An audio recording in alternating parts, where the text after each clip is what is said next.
Today is November 12th, 2015, and today we are speaking to Peter Koukos. He was a specialist, third class in the United States Army from 1954 to 1956 under the draft.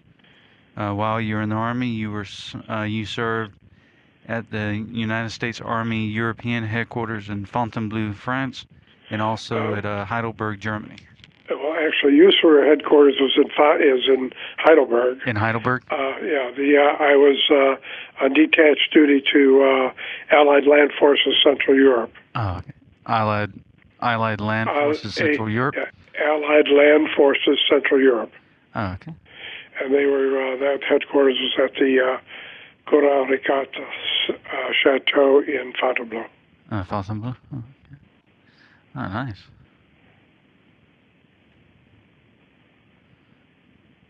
And you were stationed in that area from during the whole time between your 2 years.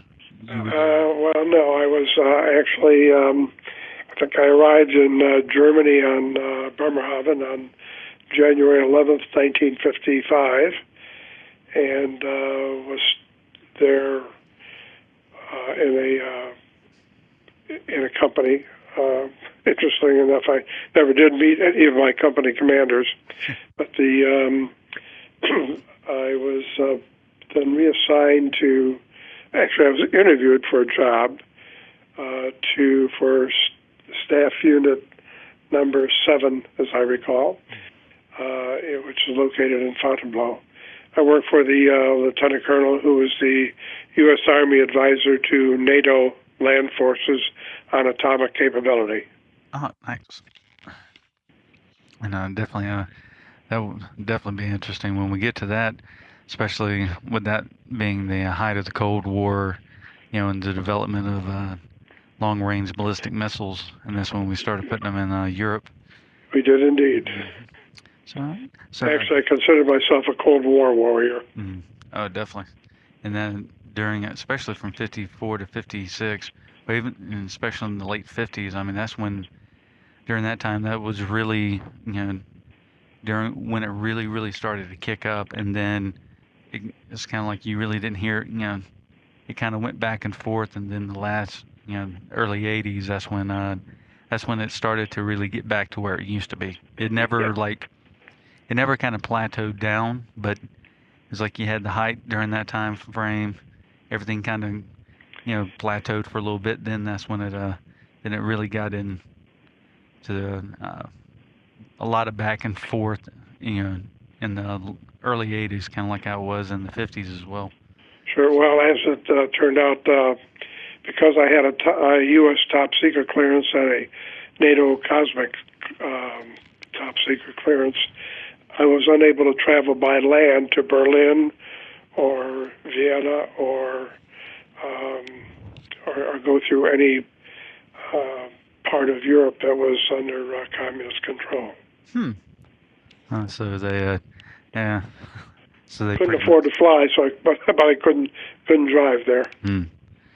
Oh, that kind of stinks. It kind of curtailed some of the places you probably could have been able to go, but at the same time, that would definitely keep you away from the communist bloc, especially during that time.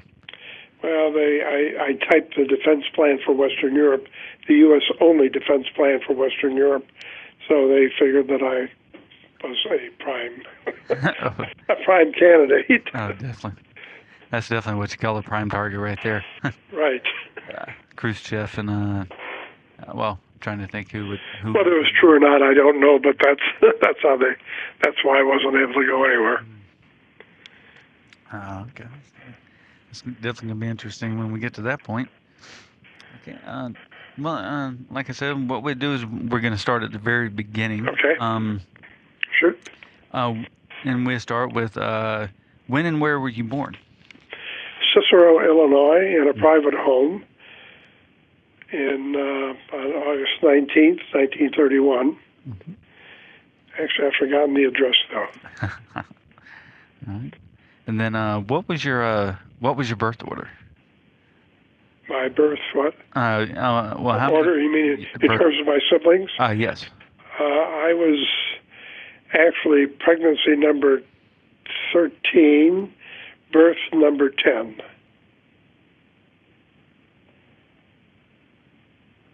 So, wow. So, how many brothers and sisters altogether? Three died before I was born, so I had five brothers and one sister. Sorry to hear about the ones that passed before. I'm sorry? Sorry to hear about the ones that had passed before you were born. They were gone before I was born, so I didn't know them. What was it like growing up in Cicero in the 30s with that many brothers and sisters? Well, interesting. Most of my siblings are quite a bit older. My youngest brother, for example, is 9 years older than I am. So I really only grew up with my youngest brother, who was, as I said, 9 years older than I. There were two others that were at home on occasion, but they were either working in Kankakee or in college or wherever. So I really didn't spend much time with those two. And then the other two were married and gone. I did, my sister, I think got married when I was 5, and so then she was gone too. Oh, okay. So definitely, pretty much by the time you got into, by the end.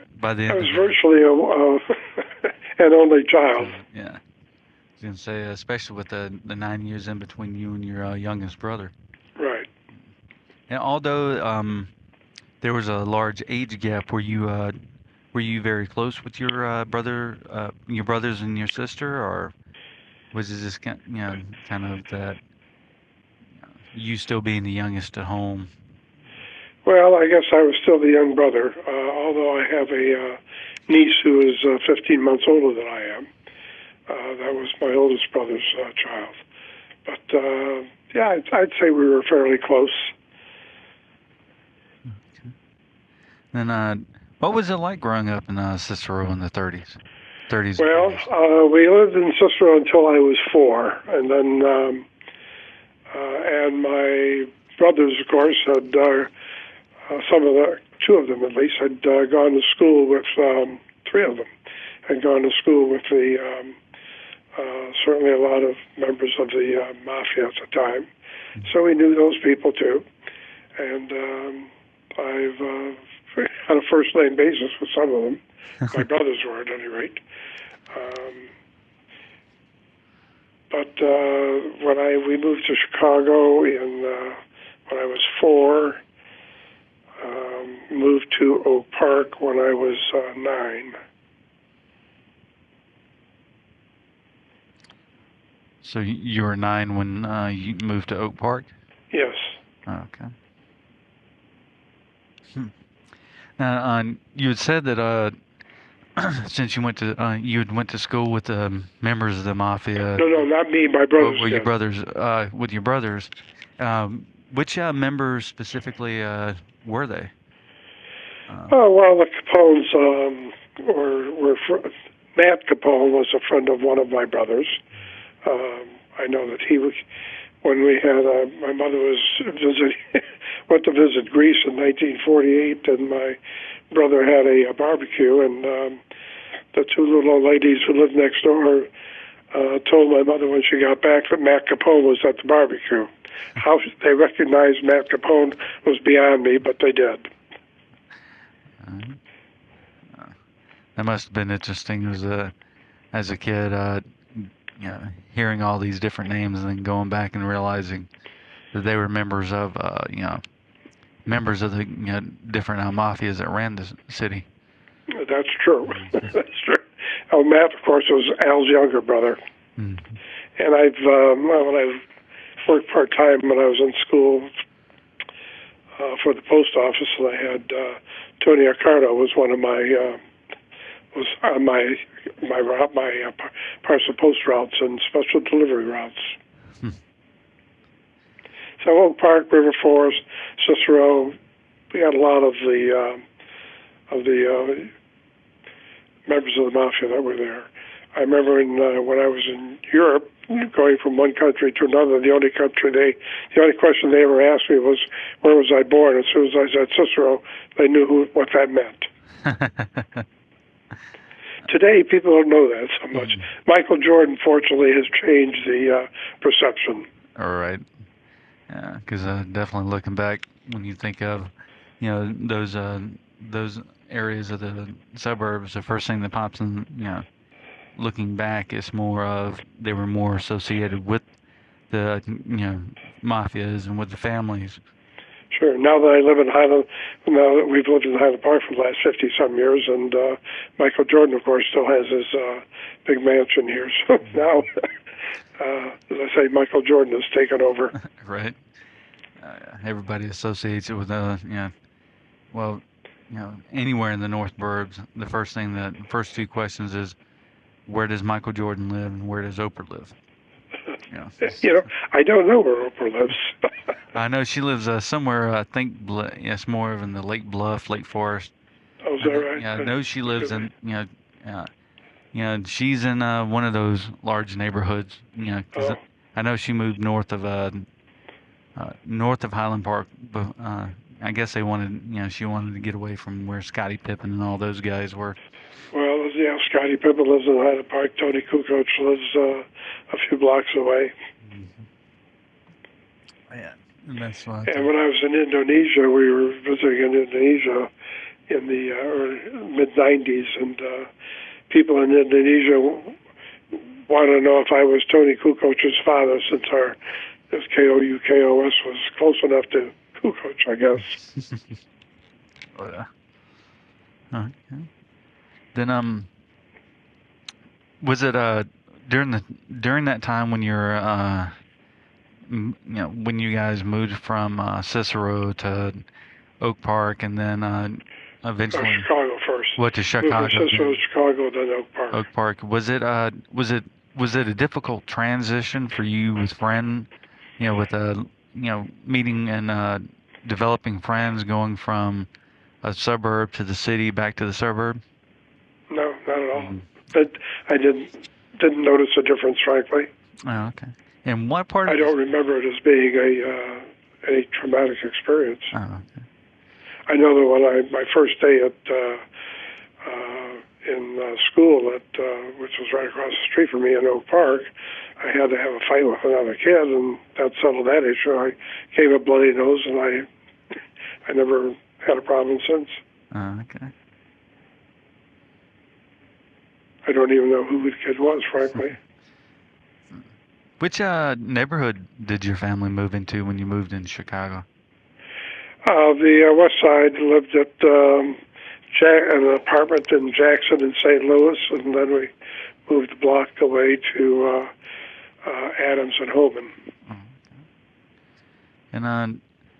And with that, during that time, what was your father's profession? My father owned a restaurant. Owned a restaurant? Yes. Oh, okay. What restaurant was it? He had a restaurant in back of he was a food operation at a restaurant on Madison Street near the Marlboro Theater, I remember. And when I was in high school, I would drive, because my parents never learned how to drive. I would drive him to work at Addison, a restaurant he owned at Addison in Harlem, with another fellow, and I learned then that I was never going to be in the restaurant business, because I'd drive him to work at 4 o'clock in the morning and pick him up at 8 o'clock at night. What kind of food do they generally serve there at the restaurant? Oh, strictly American hamburger, what I would call today a hamburger joint. Oh. I also worked for an uncle who had a restaurant on Randolph Street when it was the produce market. I remember in 1945 there were farmers from Bensonville still driving their horse and wagon to the Market Street produce center.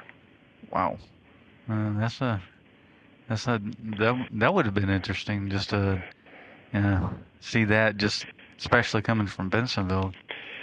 Well, that's well, the Bensonville. There were a lot of truck farms in Bensonville during the 40s, during the war, and gas rationing or whatever. They ended up coming with horse and wagon. Of course, in the 30s and 40s, it was really unusual to have an automobile. Hmm. Huh? And was your mom more of a stay-at-home mother, or did she No, work as well?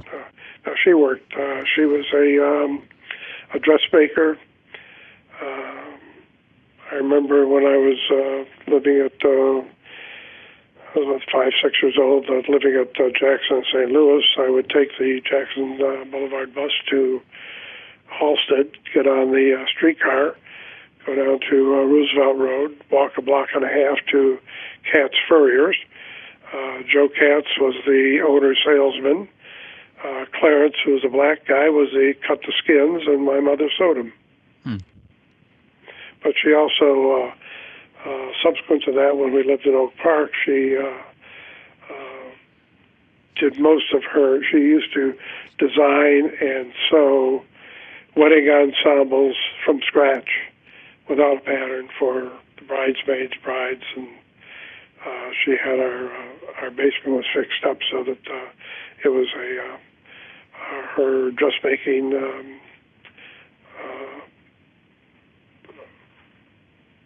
area for her to do all the cutting and cutting the material and sewing it. She had 3 different sewing machines. Hmm. Okay.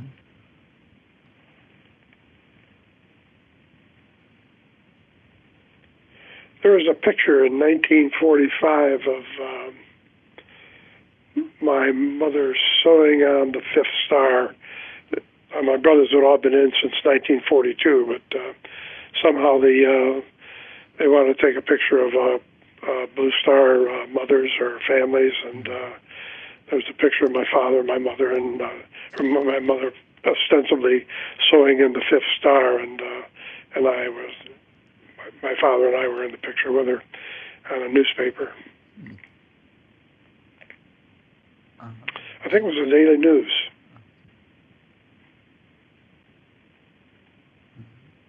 And then now, and getting into that, during World War II, all your brothers served, or?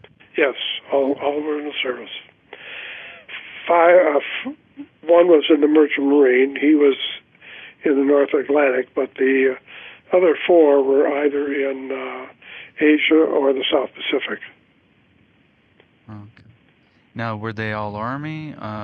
No, my oldest brother was a Seabee. Okay. He went from the Aleutians to the South Pacific. Actually, he went to the Aleutians with tropical clothing, and then after they did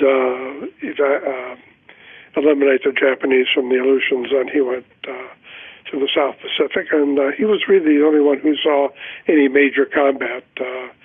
He landed either before or with the Marines, all the way up the island chain. Okay. The others were, the next brother was a sergeant in the Army Air Corps. He was on Saipan, servicing the Black Widows. He was the maintenance chief on the Black Widows. And then he was in charge of the Ordnance Depot. Had another brother who, during the Second World War, was a lieutenant, captain, major. He was a 11th Airborne Division paratrooper. And all he did for the whole war was train to jump on Japan, and of course, they fortunately never had to do that. But he did was part of the occupation forces in Japan. Another brother was in the Signal Corps and worked for Donovan's organization in Burma, China. See what did I got? 1, 2, 3, 4. Who am I missing? When then the one brother with the merchant marine, was he? Yes, yeah, right. Wow, definitely sounds like a very large, very very large military family. Mm. Well, there 5 of them were in, and they. It was interesting. I remember the day of Pearl Harbor. We had finished lunch.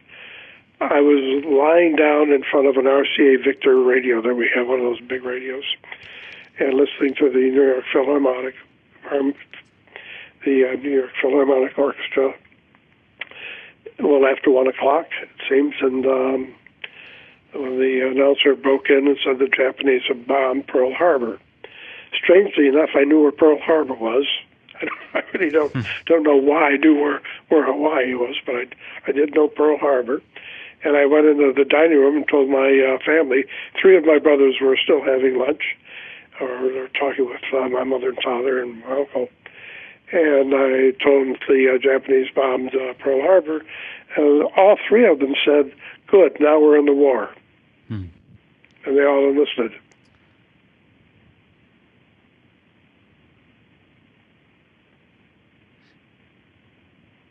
So, and you said, so 3 of them enlisted before being drafted? Oh, none of them were drafted. They all enlisted in early 1942. Okay. Outstanding.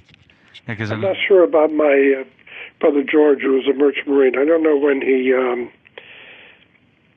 was living in Detroit at the time, and I don't remember when he joined the merchant marine or got involved.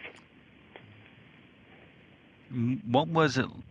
What was life like during going in, from Depression, 30s, into into the war years during World War II here in Illinois, not only but also, not only in the burbs but also in the city. Well, it was interesting. My oldest brother lived in Kankakee. He had a home and family there. He had a job. My brother George had a job in Detroit. First in Cicero, then in Detroit, and then during the 30s. I remember my brother Billy, who would have been probably 22 years old, played baseball for the House of David. Have you ever heard of the House of David? The House of David was someplace in central Illinois, I think, or maybe Michigan. Not sure anymore. At any rate, this guy comes into our when we were living in the apartment on Jackson in St. Louis. He comes in the back door with his big beard, and I certainly didn't recognize him or know who he was. But he also he had no problem working. My father, of course, was in the restaurant business, so he had, during the late 30s, he was in the early 40s. He had a restaurant in the Kankakee Hotel. And I know when my youngest brother, my brother Lee was in college. He played for football for Wyoming. During 39, 40, 41. And my youngest brother went through Marshall High School in 3.5 years and got a job with Automatic Electric. I think that would have been in 1939. During the 40s, because we were, my uncle and my father were in the restaurant business. Frankly, we never suffered from the normal rationing that most people did. Butter, sugar, no problem. My uncle was a baker, so we had obviously a lot of was able to get sugar. My father had no problem getting butter, milk, cheese, whatever. Oh, nice. because I do remember, speaking with my grandparents, how it was where they were very they'd have to watch every ounce of sugar that they used to the point where during the war they always drank their coffee black just because because I mean it was hard for them to get any kind of sugar, and it was even now, Sure. even prior to them passing, it was one of those where they didn't use a lot of sugar to the point where if they ate anything that had a little bit too much sugar in it, they couldn't stand it. Just like, Oh, sure. That's interesting. Yeah. Well, of course, I learned how to drink coffee when I was in college, black, because I figured I was going to get drafted into the army anyway, so I better learn how to drink black coffee. amen to that one. Uh, Especially, it's kind of hard to drink a cup of coffee when you want it black. Well, when you want any kind of sugar or cream and you're out in the field, you're lucky if you Yeah, even get the coffee. you're right. There's sometimes all you get is the coffee grounds and you don't get any hot water. So you basically you basically chew the coffee grounds just to get some kind of caffeine going. I suppose. I never experienced that, but I figure that's what I had to train for at any rate. So that's why I learned to drink it that way. Outstanding. Um, so I'm kind of looking at it. Uh, you had mentioned before that your parents never learned how to drive. No, they were immigrants. They were They came immigrants. to this. They came to this country when they were in 1911, I think, and that's when my oldest brother was 2 years old when they came And where did they immigrate from? from Greece. Okay. Well, which was still under Turkish rule at the time. Mm-hmm. The part of the Thessaly and Macedonia were not freed from Turkish rule until 1923.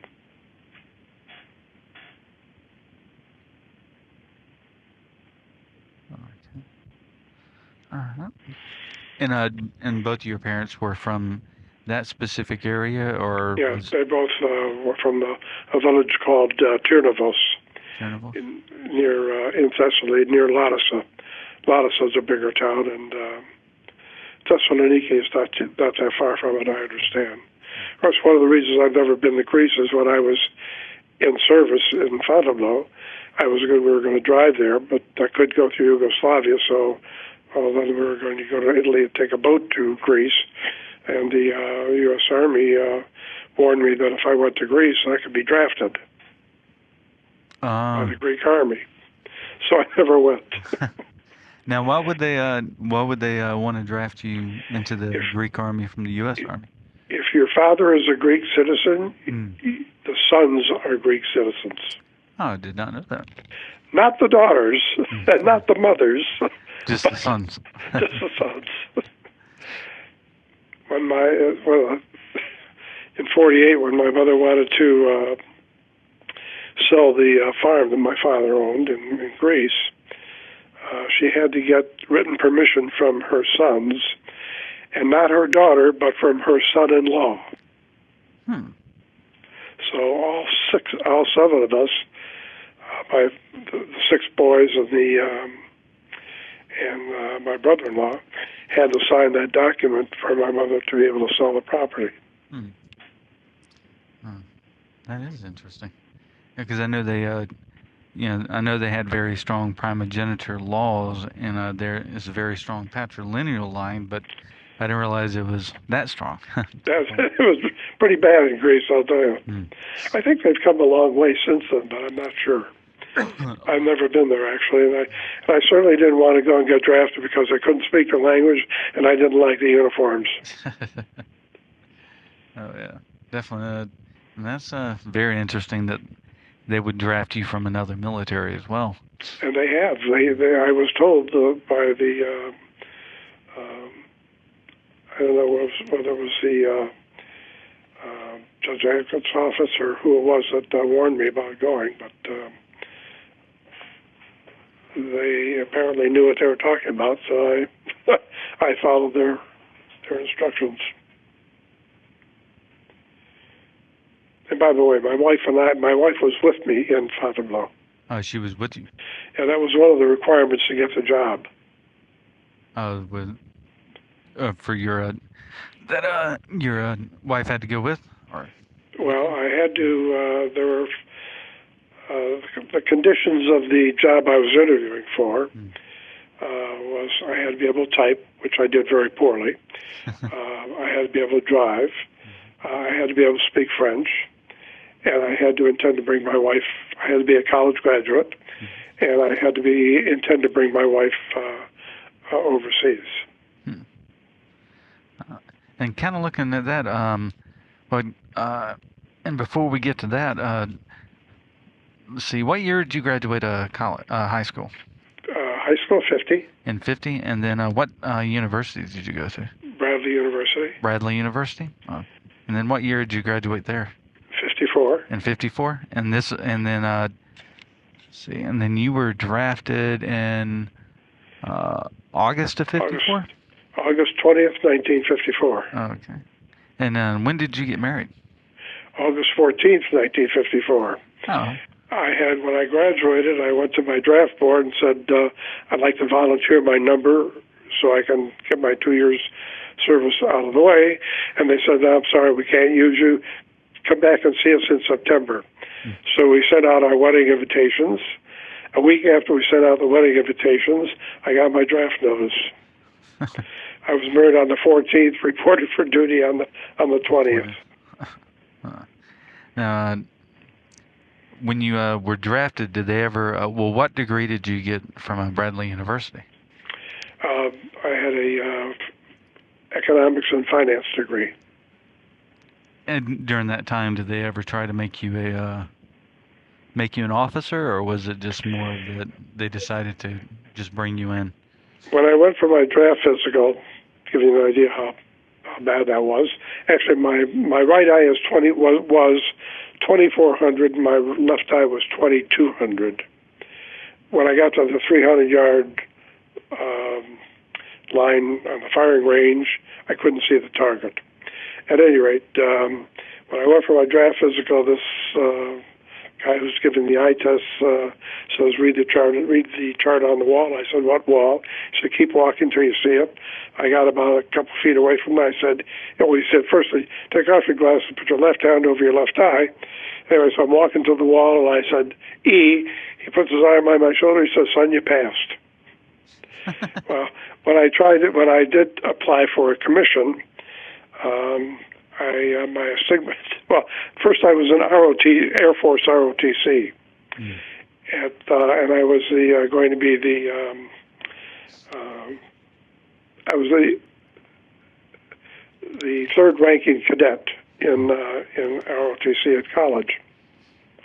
Went to Connolly Air Force Base and took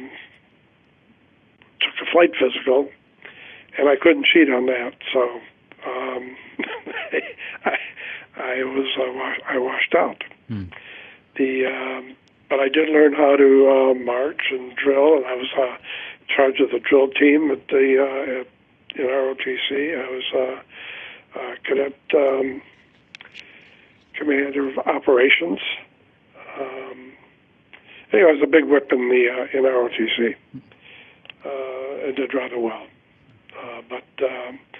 Because and for 3 years, when I'd walk into the room to take the eye test, I'd memorize the chart, and I could read it backwards, and so I virtually cheated through 3 years of ROTC at my eye exam.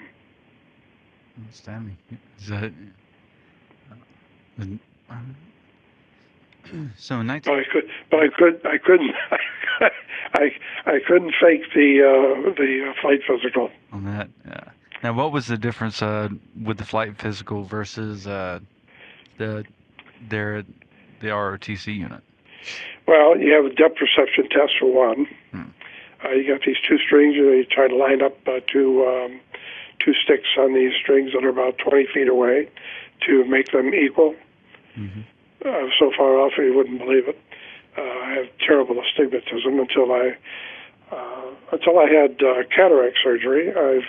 My eyes were really terrible, but now I don't wear glasses to drive. I don't wear glasses at all except to read. But when I was nearsighted, when I was farsighted, when I was until I had that cataract surgery. Where was I? I got distracted. With the cataract surgery, the cataract surgery cured everything. I mean, because they put in new lenses in my eyes, so now they're pretty good, except for reading. So I now use reading glasses. But at any rate, my eyes were really pretty bad when as I said, when I went for the commission. You were asking about the difference. They also put drops in my eyes, and then I had to follow those tests. And of course, then they showed me a chart that I hadn't seen before, so I couldn't memorize that very well. And so my eyes were really just pretty bad. As I said, I couldn't even get a commission in the Army. Yeah. That's kind of interesting. That your eyes actually got better after the cataract surgery versus, It's only been for the last 10 or 12 years. Yeah, I wish I could have had this done when I was 4 years old. Definitely. And then you would have been now, if you would have been able to be an officer and potentially a pilot for the Air Force, would you have stayed around? Would sure. you have stayed in? Well, I knew I could never be a pilot, but I was hoping to be either a meteorologist or a navigator. Those were two subjects that I did pretty well in ROTC training, or a finance officer, whatever. But that was my intent. Of course, the first time I ever flew an airplane was on a T-33 jet at Connally Air Force Base. That was an exciting experience. When was that, during your ROTC training, or? Yeah, that was during summer camp before I took the eye exam. And I was able to pilot a Link trainer, which was really kind of another neat experience. The only mistake I made is that I learned that I landed the plane perfectly, except that the instructor told me, well, the problem is Waco's 12 feet under sea level. Interesting. Now, so I burrowed 12 feet underground. You burrowed 12 feet underground? Interesting. But I will say, cadets and what's interesting is watching the cadets and the guys who are ROTC officers going through flight training at Connally Air Force Base. The cadets always had a march in line, just as we did as ROTC cadets. But the officers, the guys who were commissioned as second lieutenants out of ROTC, going through the same program that the cadets were going through, sauntered along with their little books in their hand, and never had to put up with all the formations. Yeah, that is interesting, because even down in down when the Navy Marine Corps pilots, they still, if they're in a student status, they still march them, especially at the very beginning. Did they really? Oh. Not in the Air Force, or not? No. Well, yeah. Well, that's why the other branches always call it the chair force. Right. Civilians in uniform. Yeah. So yeah, yes, because God knows that definitely. Well, I think almost from the beginning it was always more of, after it separated from the Army Air Corps, it was more of a, okay, well, we're gonna let these guys pretty much do whatever they want. So God knows since then it's pretty much been the same. That's true. All right. So when you were drafted in '54, you had stated that you had attended your basic training at Fort Chaffee in Arkansas. No, then it was Camp Chaffee. Camp Chaffee, I'm sorry. Yeah, it wasn't a fort yet. What was that like, coming from the Midwest, and especially in August? You leave here in the Midwest where it's not too bad. It can get a little humid and it's a little warm, but then you get down to Arkansas where you can, literally cut the humidity with a knife. Our description of Arkansas at the time, or Camp Chaffee, was mud up to your ass and dust up to your eyes. Or no, dust up your nose. That's what. Dust up your nose. Actually, I was because of my training at ROTC, I really knew how to. I knew all the military maneuvers. I wasn't. I could march. I could handle a rifle. I could do everything. And the sergeant, our first sergeant, made me a trainee platoon sergeant. So I was. I had 30 or 40 people in my under my command as a trainee platoon sergeant, which I thought was rather strange because there was a National Guard staff sergeant in my platoon, and I was the platoon sergeant. So for basic training, I outranked them, which was I never quite understood how that worked, but it did. At any rate, I found my experience at Chaffee was fine until we got to, and I didn't mind basic training at all, except I couldn't see the damn targets at 300 or 500 yards was absolutely impossible. 300 yards was bad enough. At 100 yards, I could score. But at any rate, I remember a mapping course that we went on, and we were divided up in little squads. So I had 5 or 6 men with me, and I took the map course directions that they gave us, and I plotted a straight line to the target. And so we got there in 15, 20 minutes, whatever it was, and we're waiting there for a half hour or more. And finally, the cavalry guys showed up, who were a couple of them were ROTC officers as well, college graduates. And I couldn't understand how I was there before they even started. I just said, it just I think the navigation courses I had in ROTC probably helped. At any rate, I was able to plot that direct line. Hopefully, I was thinking that I don't have to go through any water to get to where we're going, because I didn't know what the terrain looked like. But anyway, they were rather surprised that I was able to figure that out. Outstanding. Now, with that, then I went. The bad part was when the last 8 weeks was clerk typist school. That's fine. However, we had a company commander who thought he must have been. He was probably a Marine in earlier life. He tried to run this clerk typist company like he would an infantry company. And it just did not go over very well with him at all. There was one time when he wanted us to scrub down the barracks with toothbrushes or something. He called us all, the whole company, to the parade ground and gave us this order. And the reaction from the troops was instantaneous and the same.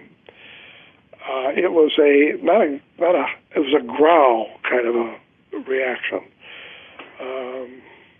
which was, I had experienced that once before at Bradley when there was some sort of a demonstration going on, and a police officer showed up, and as he was chasing one of the students, he put his hand on his holster. I'm sure to just hold the gun from flapping, but the growl from the students that were seeing this was again immediate, because they thought he was going to draw his pistol. But anyway, that was an incident that fortunately went nowhere, because the dean of students came by and told all of us who were presidents of the fraternities and sororities, take your people home, and we did. That was it. But the commanding officer, who was a captain at this clerk typist company, was really shocked that he got this reaction from these people, and he withdrew his order. Definitely. Well, especially on something along the lines of, here's the toothbrush, start cleaning. Yeah. Yeah. That would, even nowadays, Well, the punishment was for something that was so insignificant. I don't remember what it was, but somebody did something in one of the barracks or whatever, and I guess that's why he got pissed, and he decided he was going to show us all a lesson. I've seen that. Yeah, I've seen that happen before, and you're just like, really? And especially the whole with the idea of the toothbrush. We're gonna scrub the floor with this. Like, yeah, all you're gonna do is, pretty much all you're gonna do is just piss your people off. They're not gonna want to work for you. Well, you would think he would have learned that somewhere along the line, but apparently not. Nope. Unfortunately, there's still a few that would probably like to bring that part back, and we're just like, all right, go back in your office and drink your coffee. Mm-hmm. Now, with that, kind of rewinding a little bit,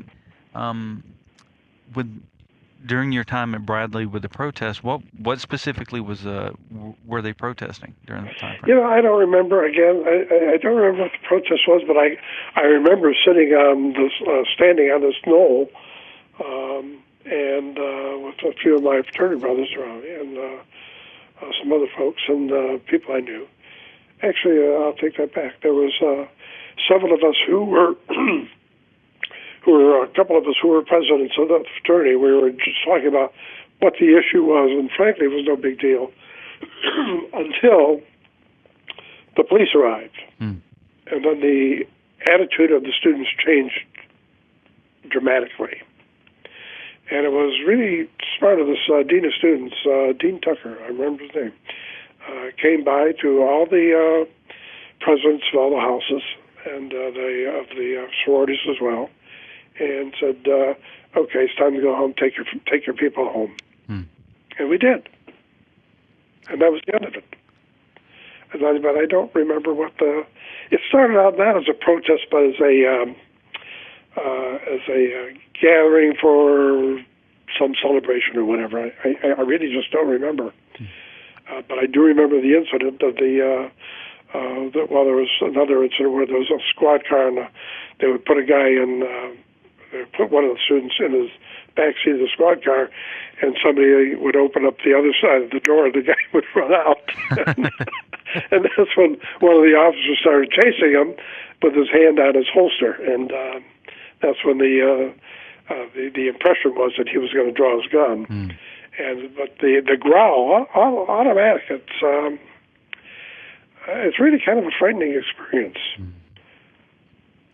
Oh, definitely, especially with that, the fact that they actually might want to pull the weapon out. Well, I don't think he did. I really doubt that the police officers would do that. The police in Peoria on campus, when they were ever on campus, they didn't push the issue very much. They were pretty lenient with the students. I remember when I was elected president of the House, their initiation for me was to put me out on the porch, on the roof of the porch, and lock the windows behind me. And I'm standing out there, a squad car goes by and they happen to see me, put their spotlight on me. They said, "What are you doing?" I said, "Just sitting." "Okay, stay out of trouble. Goodbye." They went on.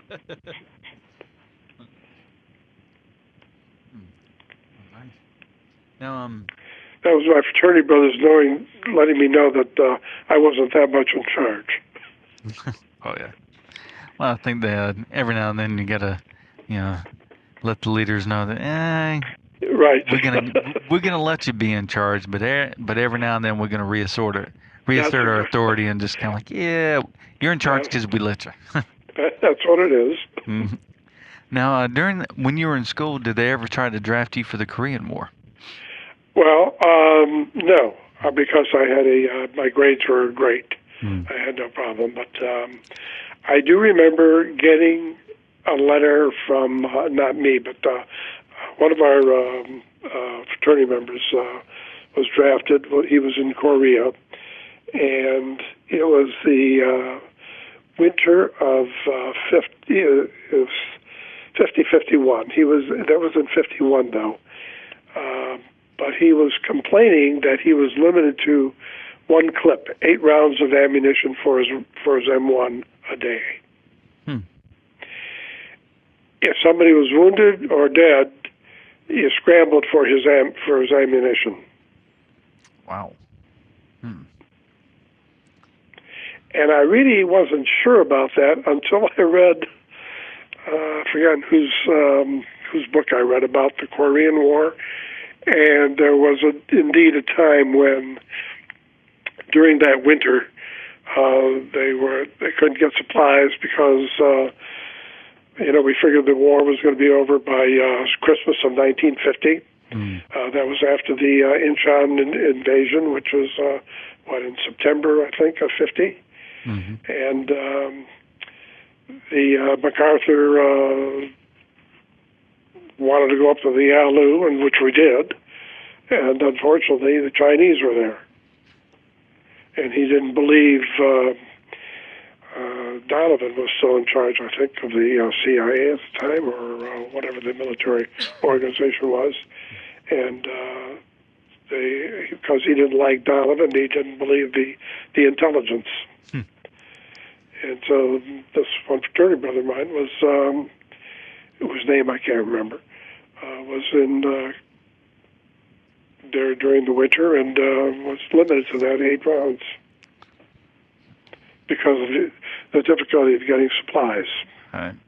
Yeah, and I think that was the same winter of what they call the Frozen Chosen. Yes, yes, that was a Chosen Reservoir retreat. Yes. So you had. Well, those were Marines, so when they were. Yeah, and it's one of those.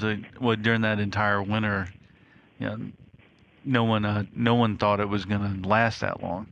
No. And looking at, I think, and now looking back across the board, that was when limited supplies from not only those guys on the front lines with bullets and rations, but also with the on the medical side of the house, you had limited antibiotics, limited blood, plasma, because like that. MacArthur said the war is going to be over by Christmas. But actually, my one brother, who was an officer and the paratrooper, he was recalled and was in Japan running a railroad because he was in the quartermaster corps. Oh, by the way, I was a branch unassigned. I'm the only guy I've ever met who never had a branch in the Army, branch of service. You're either in artillery, infantry, armor, quartermaster, whatever. And I was the only. I had no designation. And that was I was going to ask you that. Did they ever say why that they never assigned you a specific MOS or at least a specific area? Well, my MOS was a clerk typist, but no branch. I mean, I wasn't in the infantry. I wasn't in the artillery. Although the colonel I worked for he was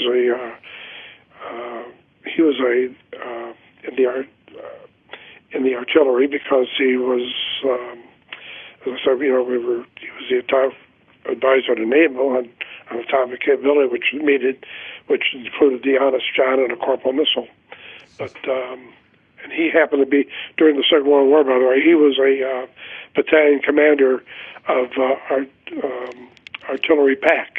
In other words, his cannons were pulled by mules or donkeys in Burma.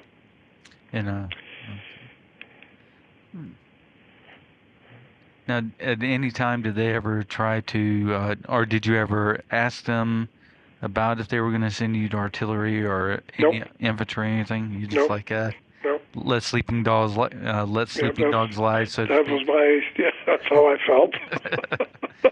Now, and kind of reversing, how did you become a clerk typist?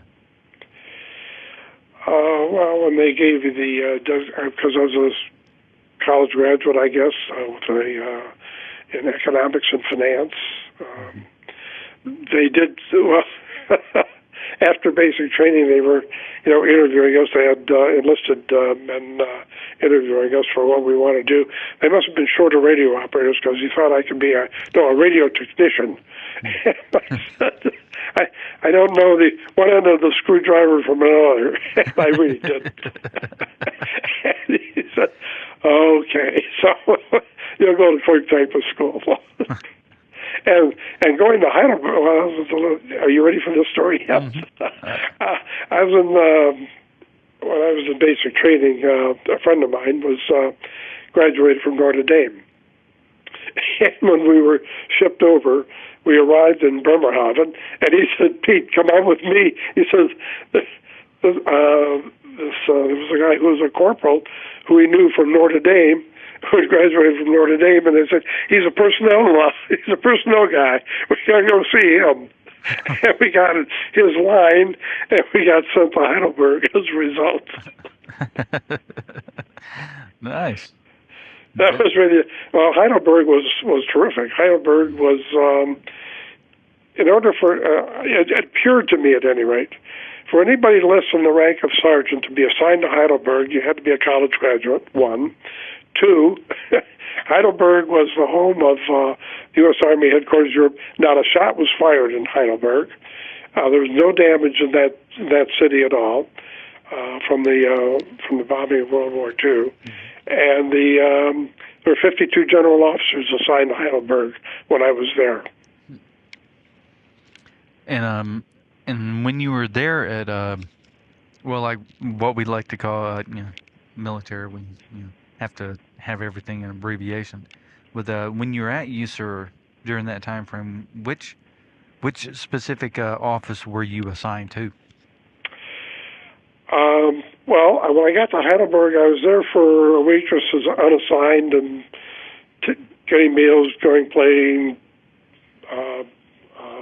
ping pong or whatever. And actually, our barracks were the former barracks of, I understood, of German SS officers' barracks. Were only 4 men to a huge room with a private shower and bath and everything. And at any rate,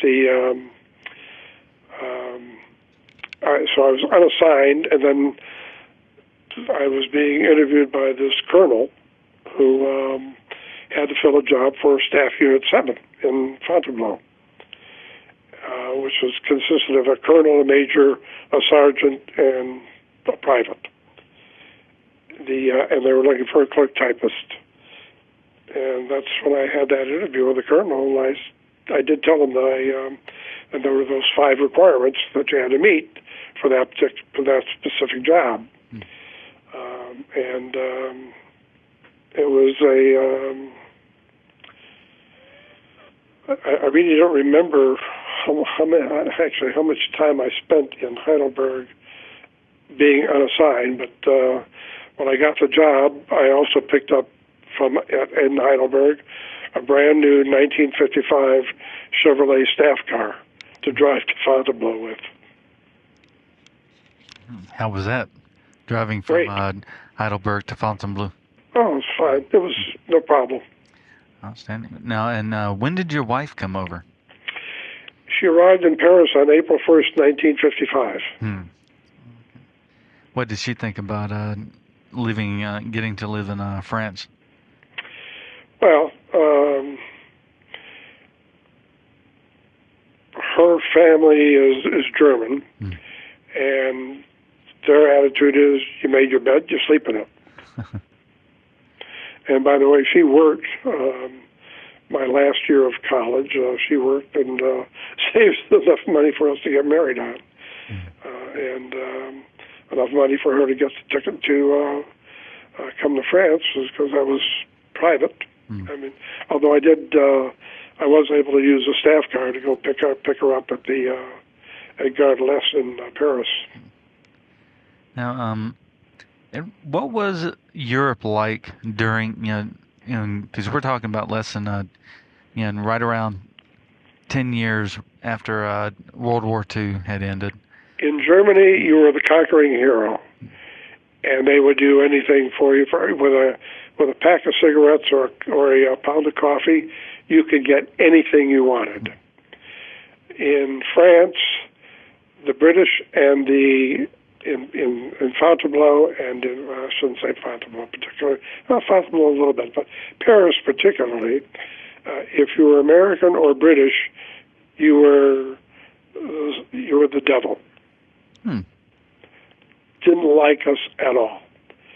Interestingly enough, when I was just before I left Fontainebleau and Allied Land Forces Central Europe, and by the way, I was U.S. only. I wasn't. We weren't part of NATO. We were a separate U.S. only firm organization, and that's why we had the U.S. only plan for Western Europe. At any rate, the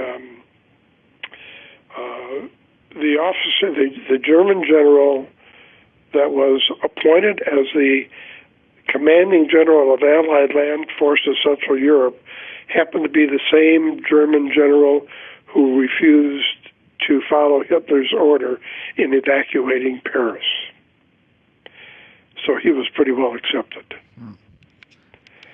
If you may have read, Hitler ordered, and I can't remember his name, general to destroy Paris. Mm-hmm. He refused to do that, didn't do it,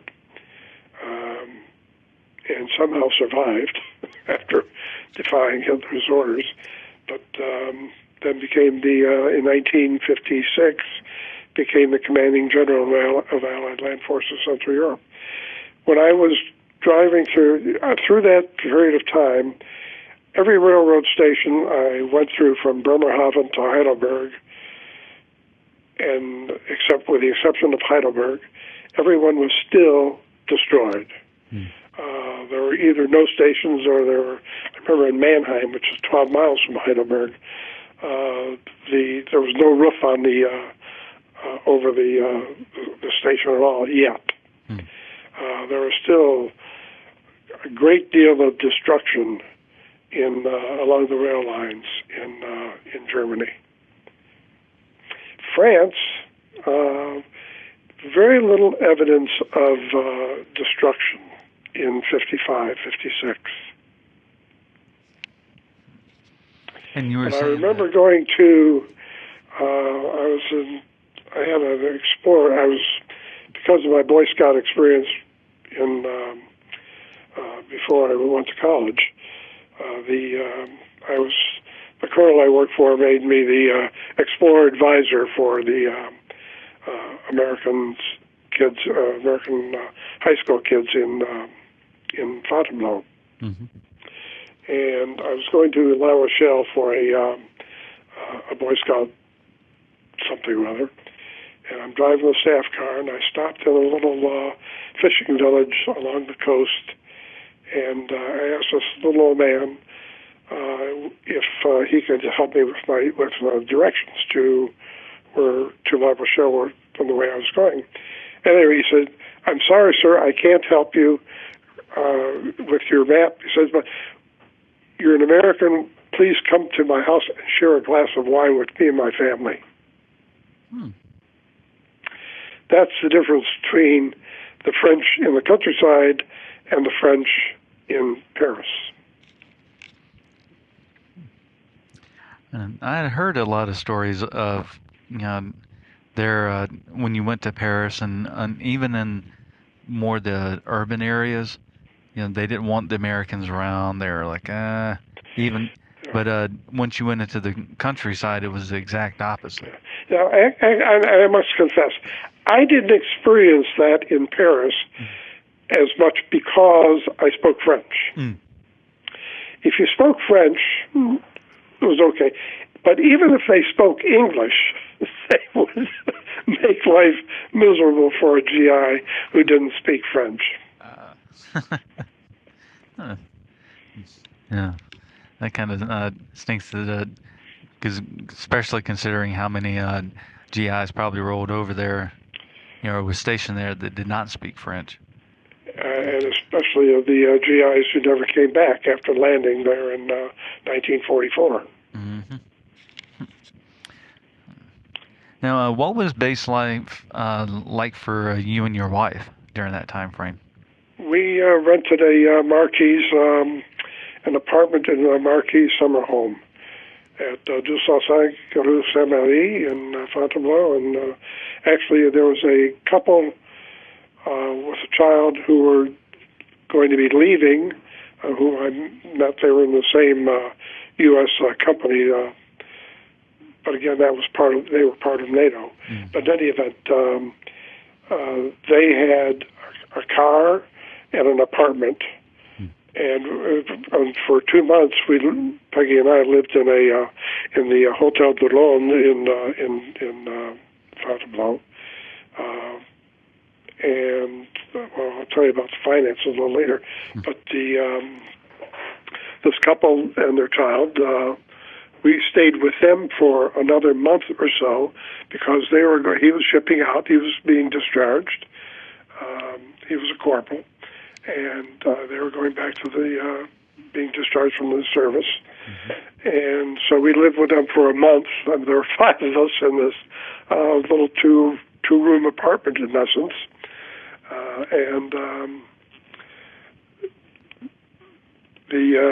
We bought their car, we took their furniture, we took their apartment and everything. Mm-hmm. So that we lucked out in that respect. I wasn't, because I was a private at the time, and well, even as a corporal, to get military housing, you had to be a sergeant or better, and if you were regular Army, it was certainly a lot easier to get that kind of service. But at any rate, we lived in a hotel for 2 months. We lived with this couple, the Boombullets, for a month, and they left, and we stayed. Now, during that time, did you receive any extra money for being married? I made as much money, and I had to pay rent based upon my rank. As a corporal, I made as much money as a French colonel, a British captain, or an American first lieutenant in Germany. Oh, not bad. I was able to buy a sports car. Oh, very nice. Bought a TR3. A TR3? A 56 TR3. Now, but the car we bought from this other couple was a Morris Minor. A Morris Minor?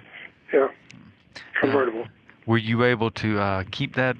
Did you bring the car back over to the U.S.? I brought the TR3 back, yes. Okay. The Army shipped it back for me. Picked it up in New York. How long did you have the car? Bought the car in, I think, February of 1956 from the PX, through the PX. Cost $1,400.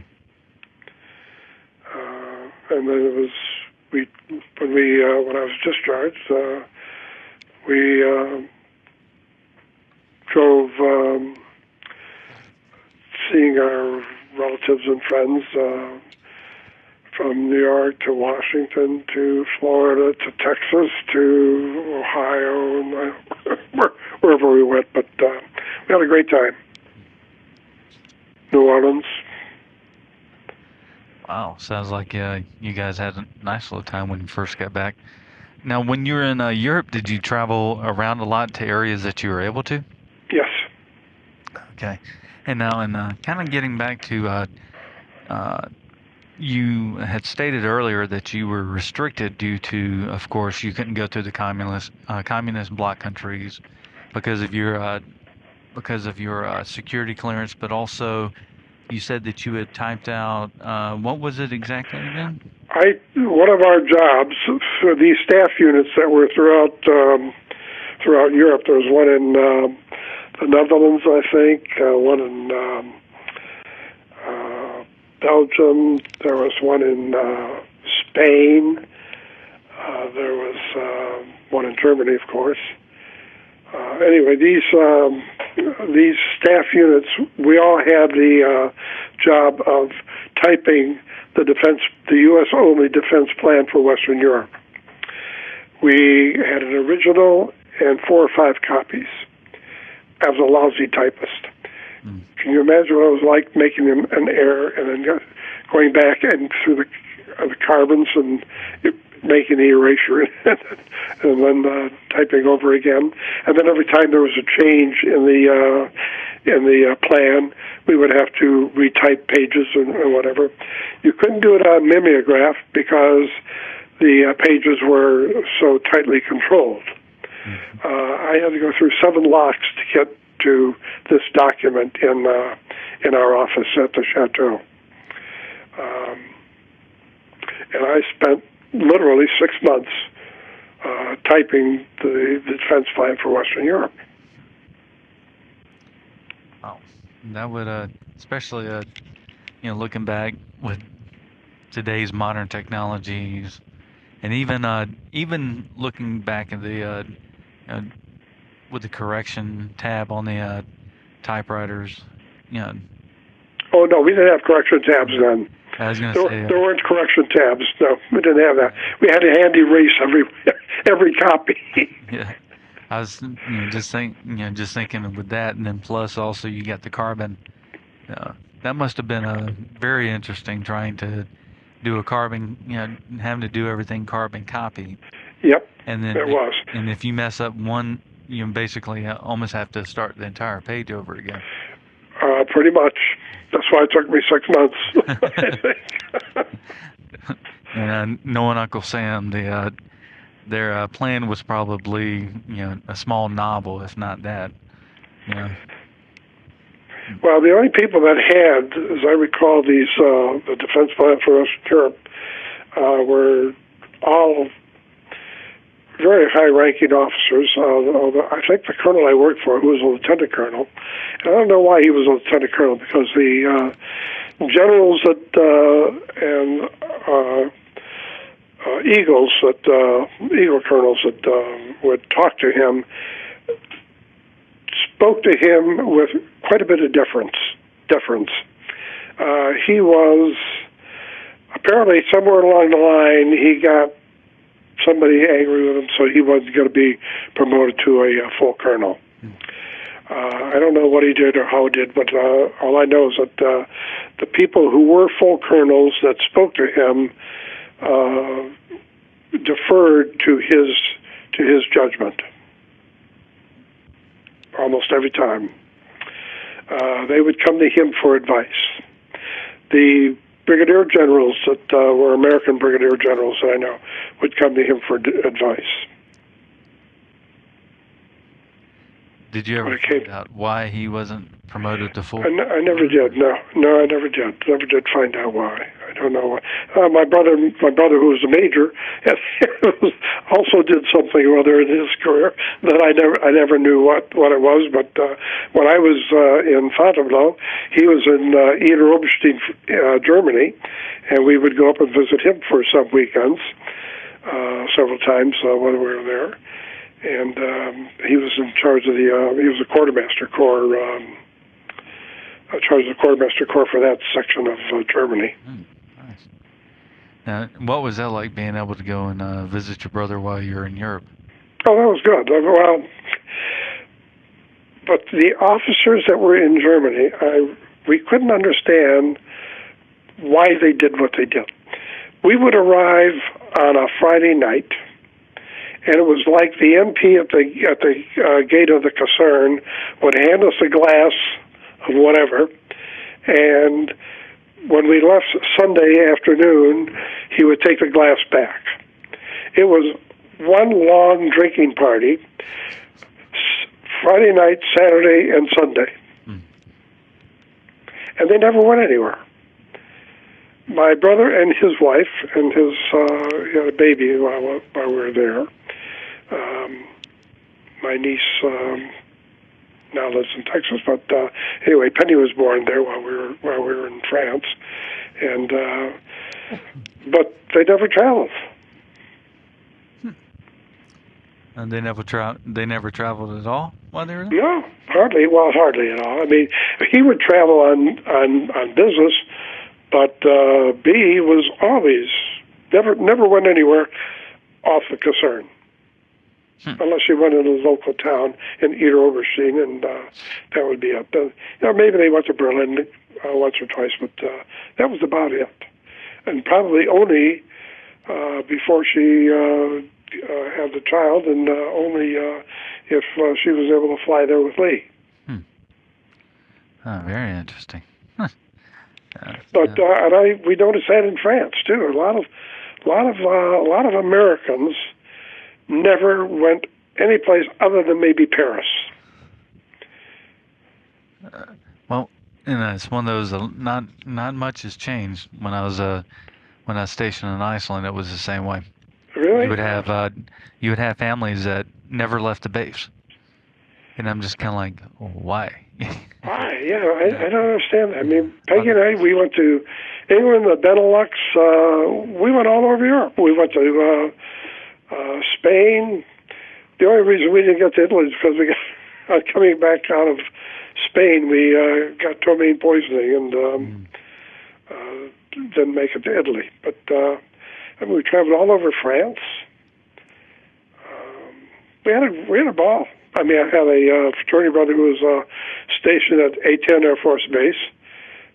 He graduated from through a commission at ROTC. So we traveled we went everywhere. And that was one of the things that always baffled me when I'd hear people there. Well, but it's the same way. I mean, you have people that that live here in the city, born and raised. Some people were born and raised in the city, but they're like, "Oh, it's boring," and I'm like, "What? Boring? You're bored? Why? Get out of your house, dude." Well, I work downtown. I'm like, okay, well, do you realize the stuff that's around you? Or, oh, I work in that neighborhood, or, oh, I don't want to go to, it's like, really? Really, yeah. Yeah. Well, of course, now that we're a little older, I frankly have always hated to commute to the office downtown. And so when I was able to get the office in Highland Park for the last, when we did that, I think I had to commute 2 years downtown, but from then on I've been in Highland Park, which is really pretty convenient. Oh. But I do have a couple of grown grandkids, a grandson and a granddaughter, who live in the city, and they get us to the city every once in a while. But I only want to go on a Sunday when there's no traffic. Oh, there you go. And that's one of the reasons I'm not there today. I got a warning on my cell phone about the traffic going down to the city. And then when I figured I have to park underground, and unfortunately, it's because I have this, my nerves and the muscles in the legs don't talk to each other. So as a result, it's I walk more than 50 yards, and it really hurts. Definitely, especially with this weather. I figured that. When Tom had told us, when he had told me, it was like, that you weren't going to come today. I was like, to be honest with you, I kind of figured that was going to happen, especially coming in. I called my boss, and we're sitting there and like, going through contingency plans just in case if people couldn't come into work, because especially with the L acting up, and of course the commuter trains, so that. Yeah, I thought about taking the train in a cab, but by the time I decided that was an option, I wouldn't have been able to get I would have had to take the 9:30, 9:26, 9:34, whatever it is now, and by that time it'd be an hour later, and it would have been too late anyway. Definitely. And that's one of the good things about now with current technology. We can actually do the phone interviews that actually helps out a lot in some instances, and especially on something like this where we're able to still be able to sit down and talk with you. Definitely would have been interesting. Would have been great meeting you in person, but same way meeting you over the phone's just as good. Hopefully one day we can get you down to the museum. Well, Yeah. this works for me, Ed, especially on a day like today. I'm not even going to play golf today. How about that? Oh yeah. And I do play golf. I mean, I can still do that. Nice. Yeah, well, especially right now, the weather that the current weather with the high winds, and, and especially just like this is the kind of day where like if you don't have to get out, stay inside. You know, especially it's bad when they shut down the Skyway. When they Oh shut down the yes, oh Skyway, yes. that's when it's kind of like, all right, you might actually want to pay attention to what they're saying. Yeah, They don't the like wind to can be shut that pretty down. fierce. Right. Yes, Yeah. that's true. And kind of looking back when you were there, back in Europe, did your wife get a job while No, she was there? no, she did not. She could speak French, and uh, for some reason, she could not work for the military, and I don't remember why. But it may have had to do with my clearance. I don't. I really don't know. But she could order bread, ice, and wood for the little stove that we had heat the apartment. And she could. Well, we got kerosene from the PX. So, at any rate, no, she did not work, but didn't speak a word of French other than those few items, and but she could. My wife's an artist, and so she did painting, and she taught jewelry courses there for in the what the hell was that called again? What we now call a rec center. We had one in Europe in Fontainebleau, but she did that kind of thing. That sort of thing while she was there, but certainly no, didn't get paid for it doing anything. Anything she did was volunteer. Okay. And we got to know some British officers, which was rather interesting. They couldn't, for the life of them, they couldn't understand how a college graduate could be an enlisted man. At least the officers I knew, and one of them was a naval officer. I took part in what was the name of that? We had a little theater group, most of whom were. There was one naval lieutenant who was an American, and me, the corporal, and then the rest were British officers, or their wives. Now, what kind of plays or? We did Harvey when we were there, and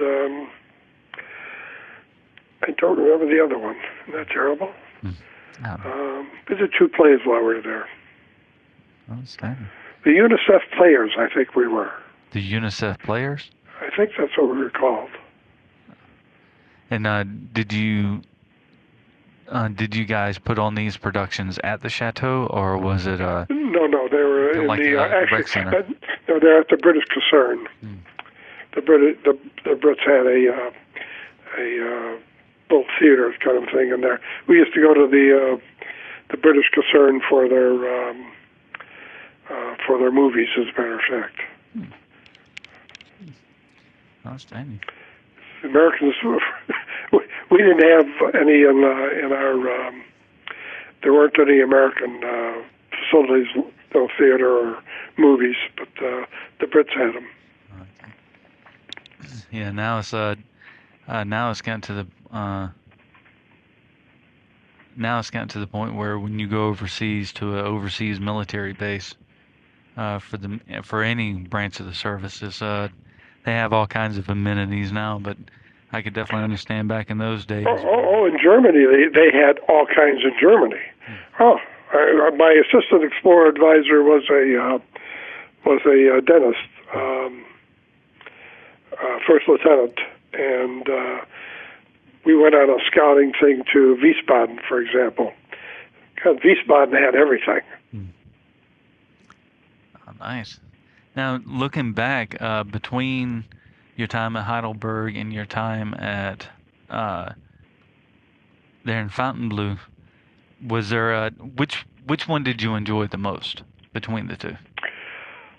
Oh, well, hard to say. I only went to Fontainebleau, Fontainebleau, when I was on for some military, for some office reason, for some official reason. So I really didn't get to enjoy Heidelberg like I think I could have. What was interesting about the in Fontainebleau was some of the Americans that I knew were two of the guys had graduated from the Sorbonne in Paris. Mm. They were Americans, and they were enlisted men, and they were sergeants, and they kept re-enlisting to be stationed where they were.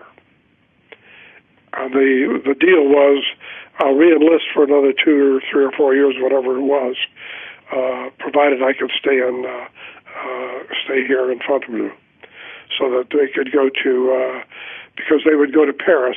They would live in Paris, in essence, with their former schoolmates. One guy's, I remember his name, Kadinsky Cade.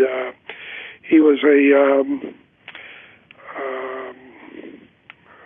what was his major? He was in the arts of some sort. The other guy was a literature major and wrote articles in English and in French. And again, did most of his free time was mostly spent on the left bank in Paris. So they were kind of interesting guys. There are other people that I'd met in Fontainebleau that really made it nice. Fontainebleau was a great town, actually. As I say, I didn't have any problem because I spoke French. Peggy didn't seem to have any problem with people, basically.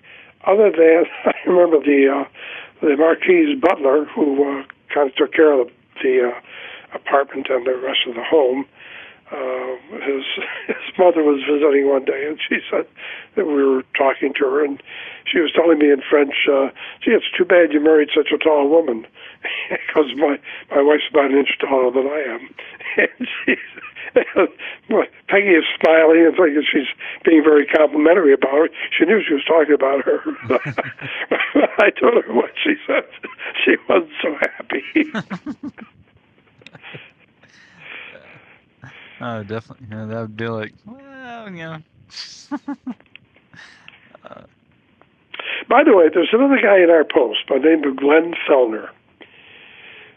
Glenn lives in Glencoe.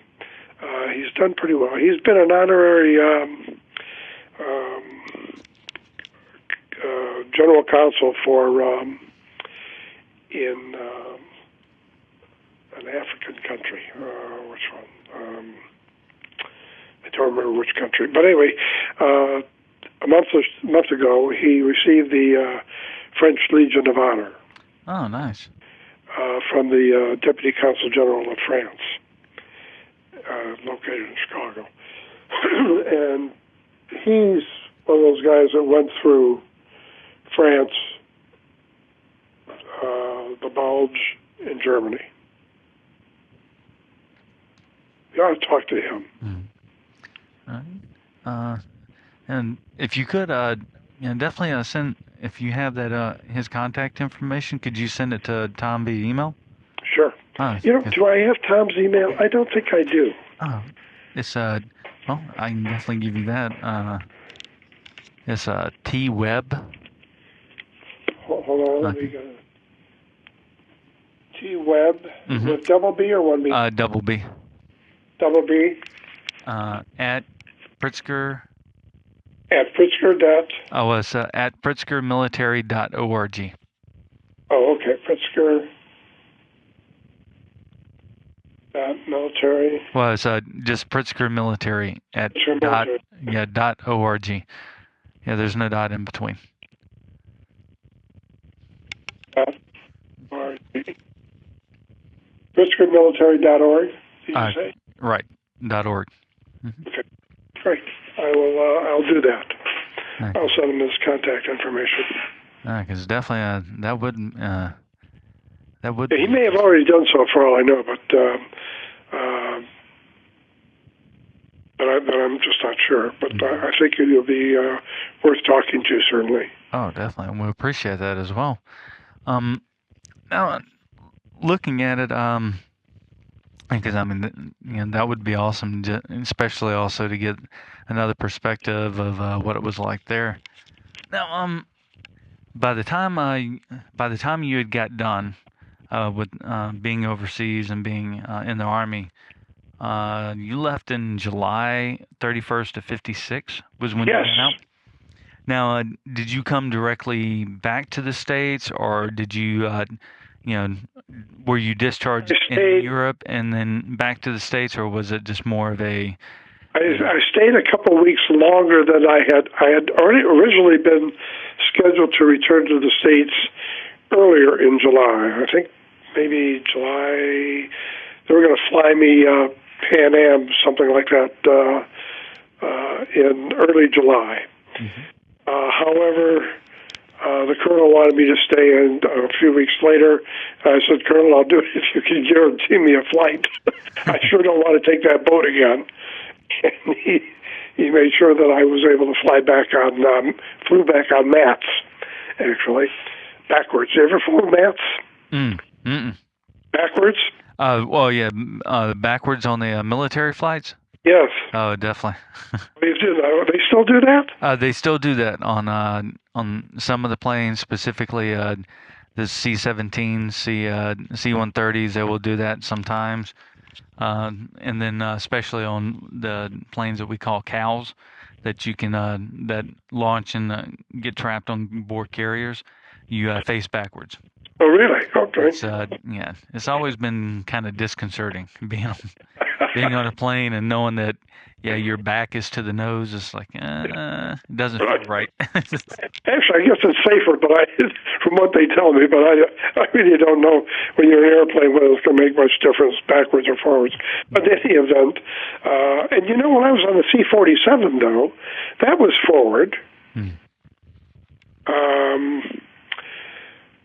When I was flown from Camp Chaffee to Fort Dix, when we flew there, I think I was pretty sure that was a C-47. We were on a C-47 before that, and they were forward. At any rate,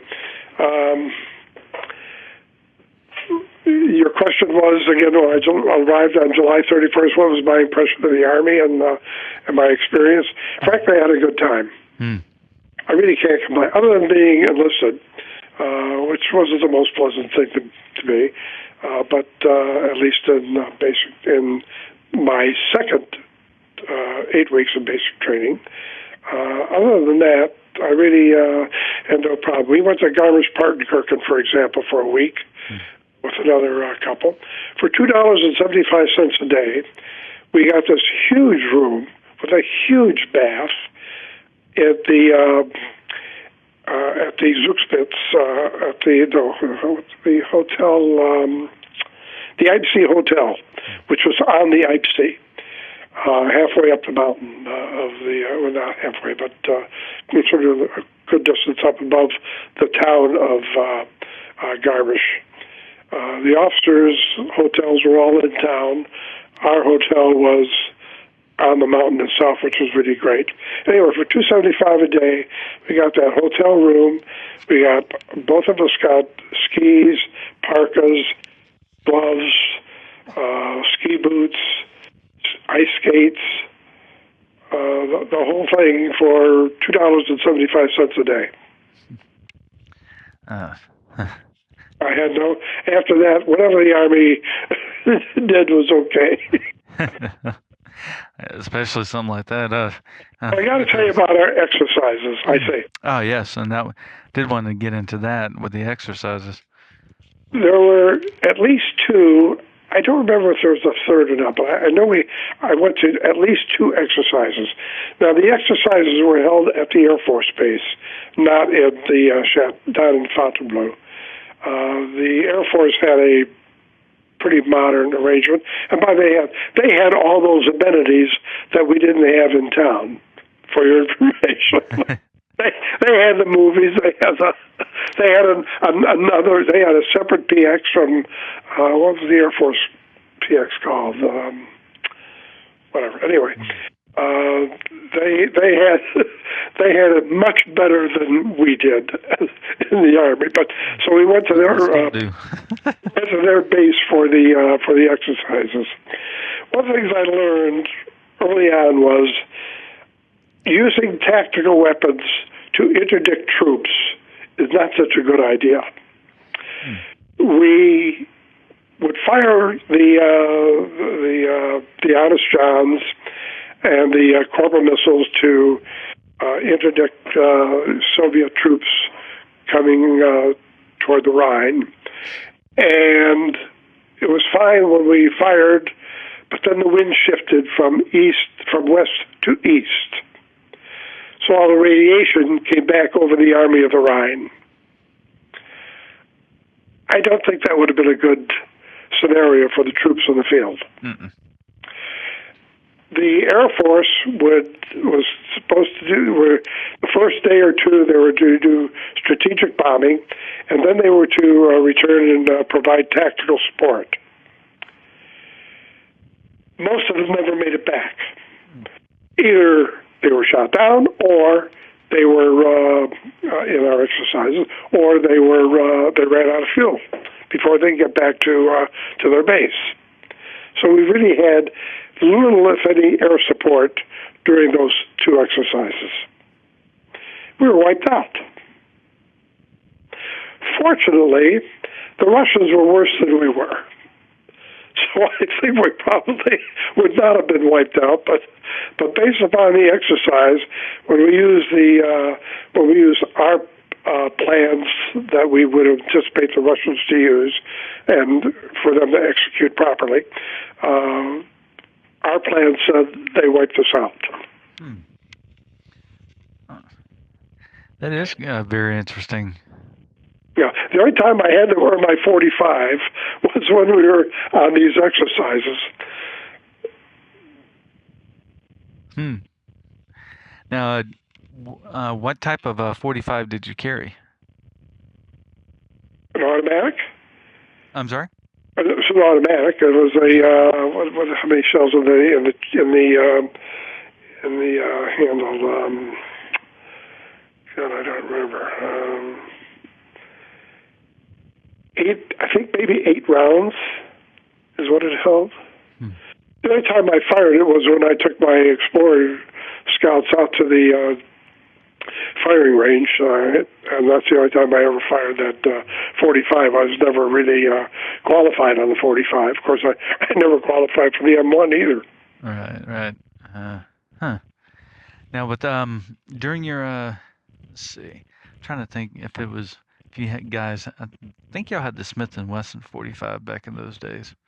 I can't tell you. I don't know. All I know is that there were the major was transferred out, so there was only 3 of us, and we kept all 3 of us kept our 45s in the one of the safes in the office, and one of my jobs was to clean the weapons once a month or so.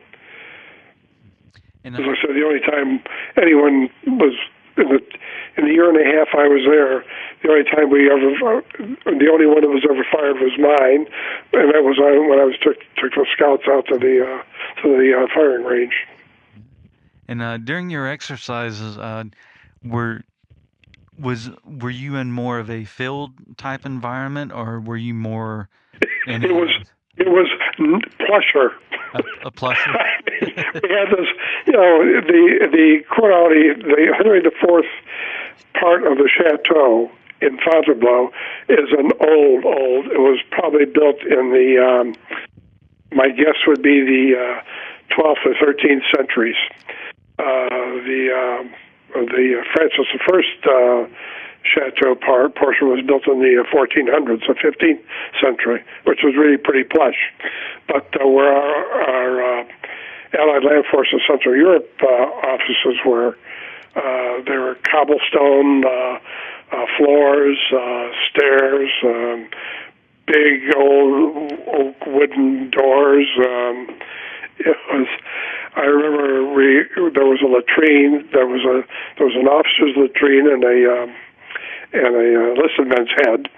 And I'm using the urinal once, and while I was there, and the water closet door opens behind me, and a French whack walks out, and she's washing her hands. She says, "Bonjour, monsieur. What can I do?" I say, "Bonjour, mademoiselle." 2 weeks later, we got a new American general in Allied Land Forces Central Europe, and the sign over the officer's head said, "Men only."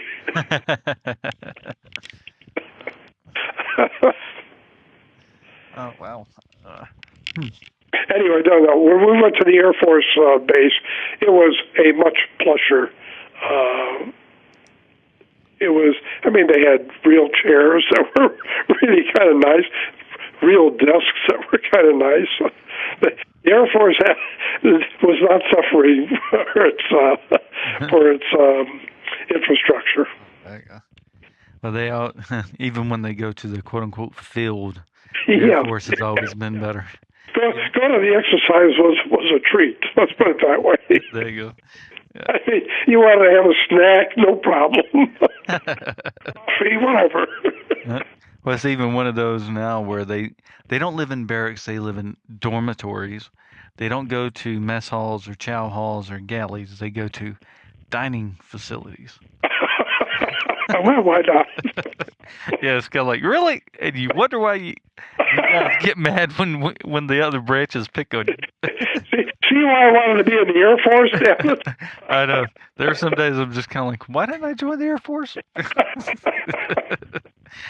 Well, one of the reasons you don't want to join the Navy Air is because all those guys have ended up as prisoners in Vietnam. Mm-hmm. A good friend of mine in town was a guy named Jody Gingas was I forget what aircraft carrier he was flying off of over Vietnam, but fortunately he had engine trouble, but was able to make it to the sea before he came down. And so he was picked up rather shortly by his people from his carrier. Oh, definitely, because especially the pilots on one side, yeah.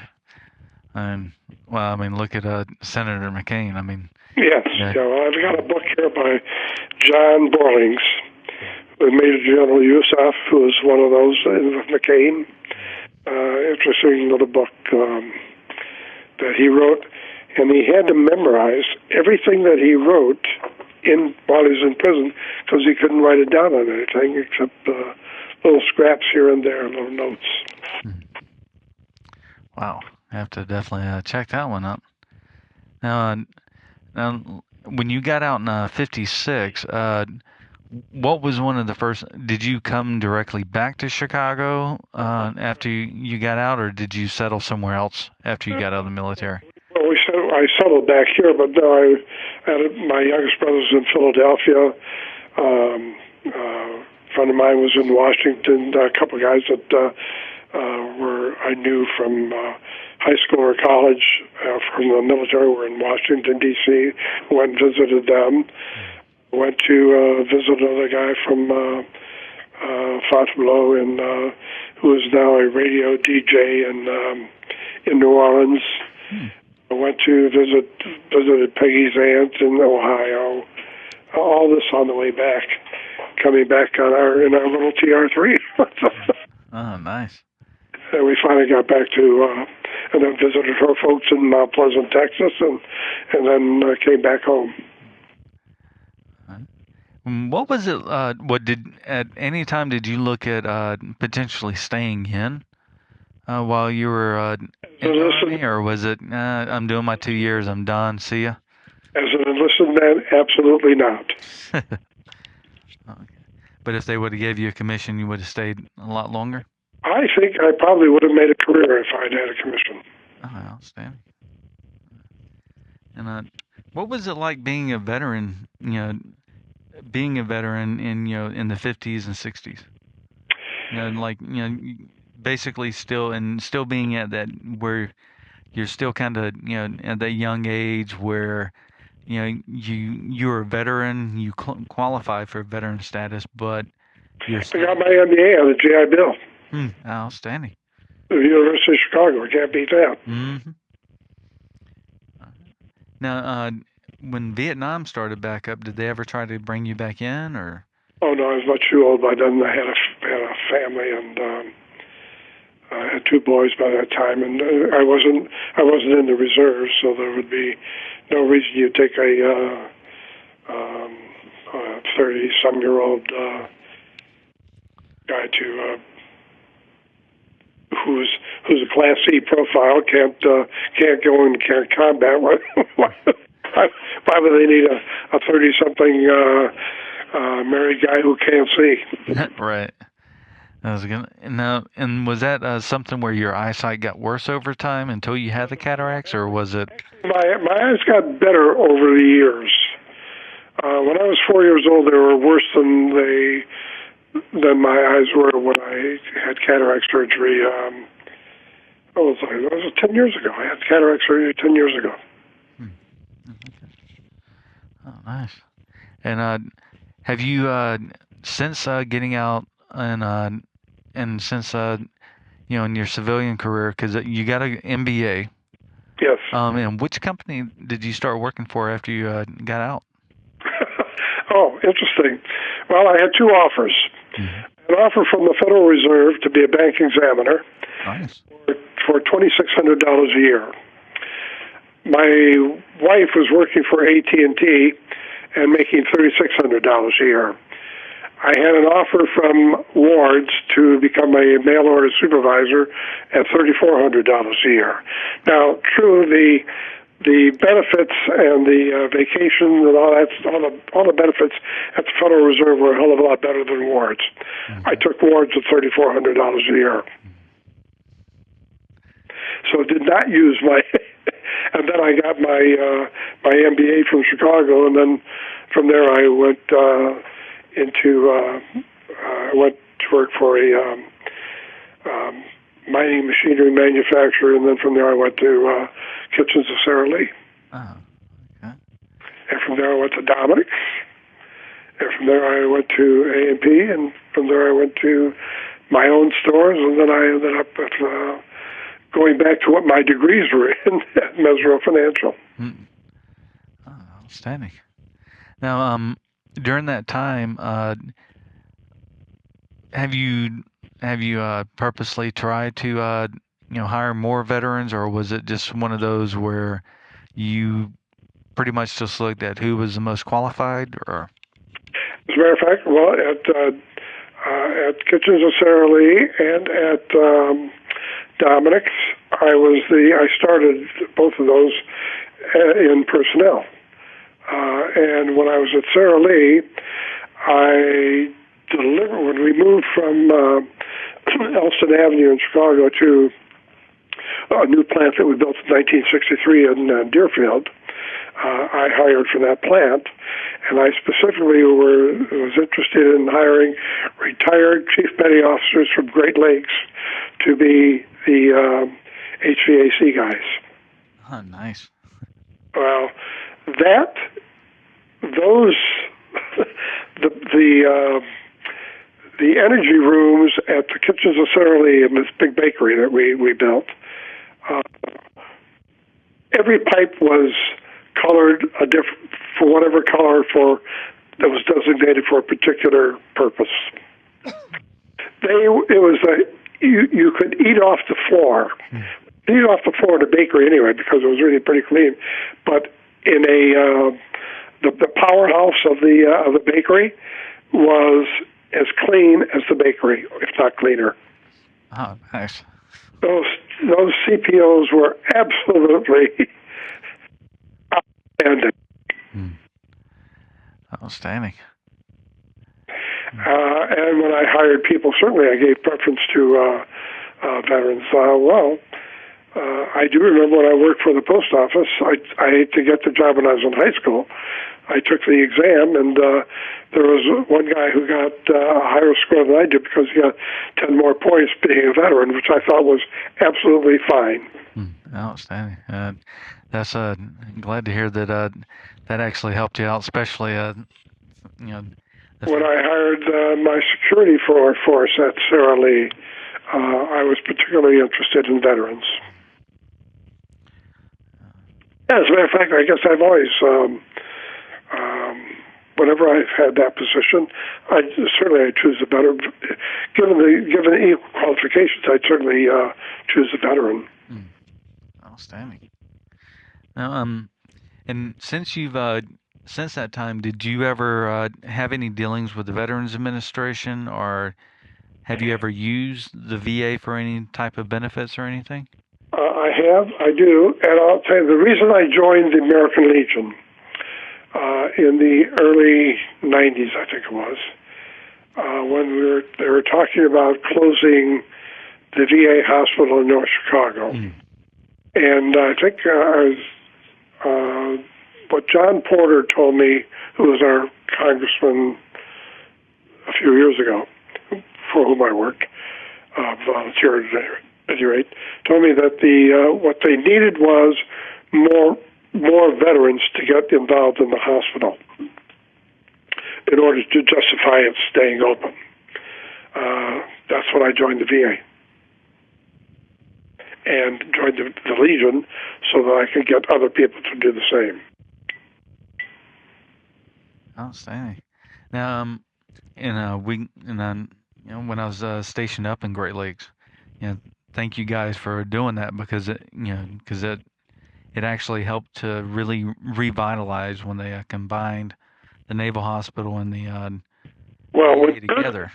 That assured it, and I will tell you, I really appreciate the fact that that we're really using it as a combination. I'm not so sure that the Navy guys like it so much, but are you in the Navy? Yes, I was active for 14, been in the reserves for the last almost 5. Oh, really? So, okay. I actually retire in a year and 4 months, as I keep telling people. Okay. Where do you live? I live here in the city. In the city, okay. Otherwise, I'd try to get you to join our Legion post. Blood. I mean, so I'm one of the younger guys. Can you mind if you can imagine? But at any rate, all these other guys are the same age as my younger brother. They're in their 90s. The VA, I think, is a very important and worthwhile. And frankly, I've never had a problem with the VA. I don't understand where all these issues are coming up. I shouldn't say a problem. I mean, there's some things I don't like, but it's a hospital, or it should be a hospital. We have people who go there every month to either run a bingo game or to do whatever with the veterans there. When we have our poppy sales, every penny that we collect goes to the Veterans Administration Commission. Veterans Assistance.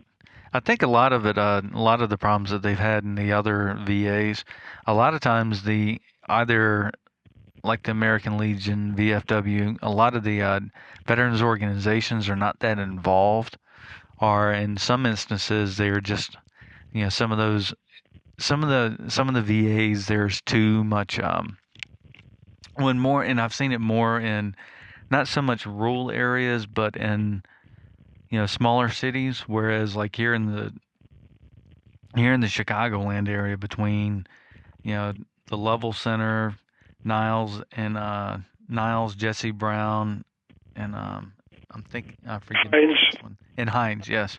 In Melrose Park or Maywood. Between all those, I mean, they have a lot of background, or a lot of community support and structure, whereas in a lot of areas they don't. One of my brothers was active VFW in Melrose Park, and at Hines Hospital. As a matter of fact, when he had cancer, he was first diagnosed at the VA in Hines. He's he has also been very active in veterans organizations. Well, with as I say, with the VFW, he was I don't know what. He always tried me to get to be in the VFW. Of course, my records don't show that I was in the Army of the Occupation of Germany, so I'm not considered eligible for the VFW unless I had that designation, which one of the guys here tells me I'm entitled to, but frankly, why would I want to pursue that now?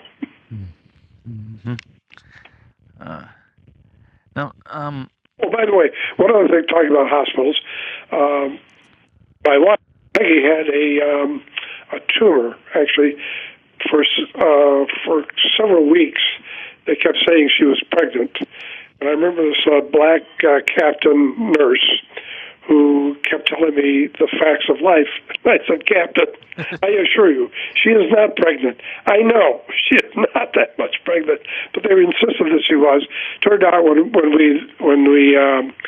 the Boumelas, just before the Boumelas left, she ended up at Orléans General Hospital in France, and got terrific care.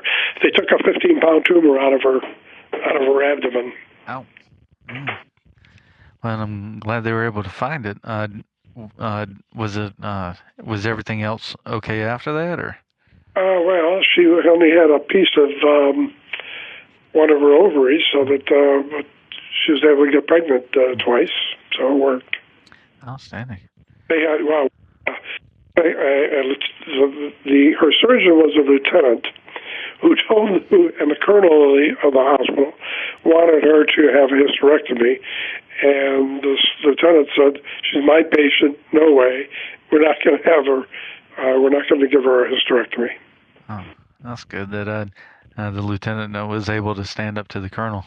Well, some of these guys have been pretty good, I'll tell you.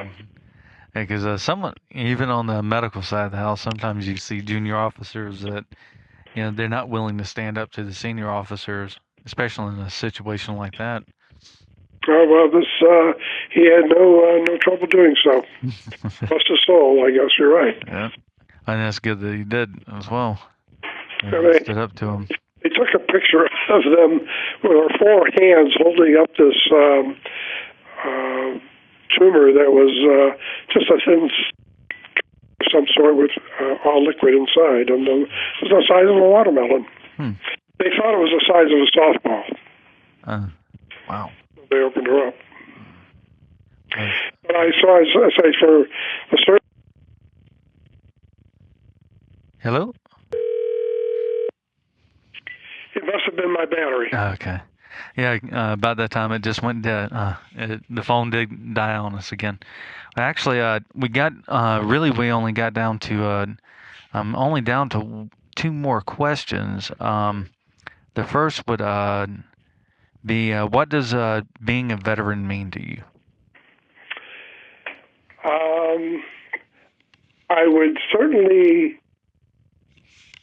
be unhappy if I were not a veteran. I don't know what being a veteran really means to me, other than the fact that I am certainly glad that I am. Having had 5 brothers in the Second World War, if I had been declared 4F, for example, which I probably should have been, I would have been very, very disappointed. Did I like being in the enlisted ranks? Not particularly. On the other hand, I have a great respect for our military organization.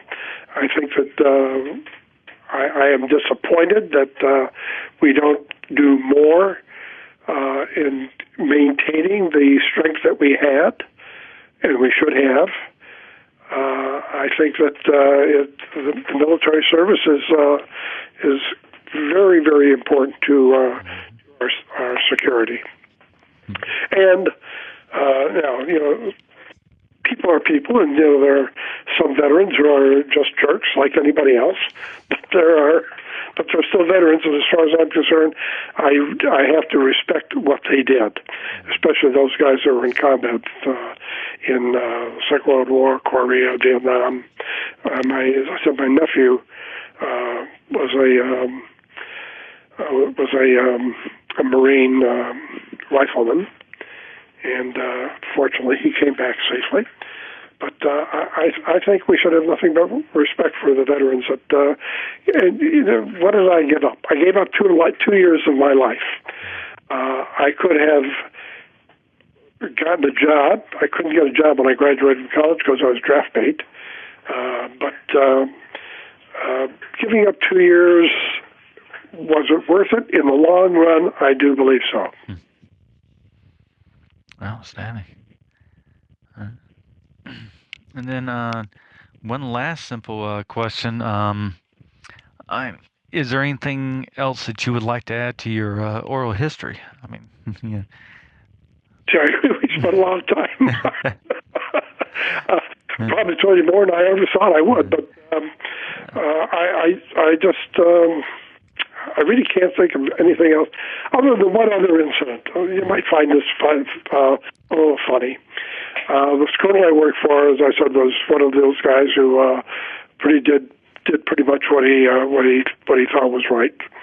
And when he went to Oberammergau for an intelligence briefing one day, and the sergeant was on leave, he tells me, he says, "Do not give this cosmic document." It was a NATO document, a document that was available to our allies.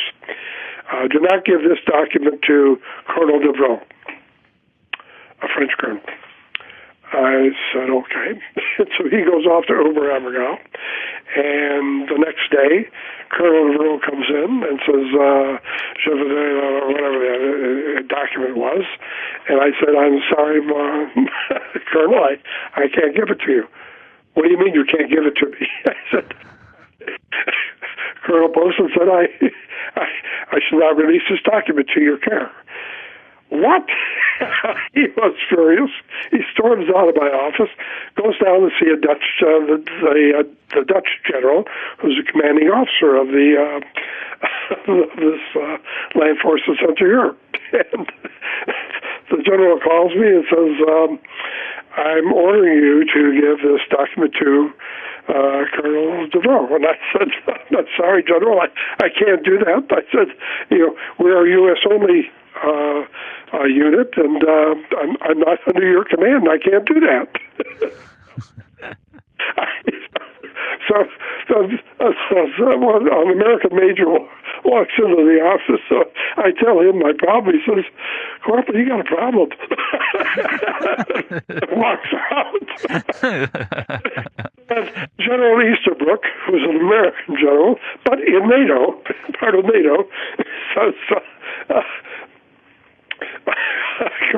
Corporal, he says, and by the way, his son was in my Explorer unit. He says, "I want you to give this is who he is, and I will take responsibility for this command." So, in the meantime, I'm finally able to get a hold of Poston by telephone in Oberammergau, Germany. He said, "Give the goddamn thing to the son of a bitch."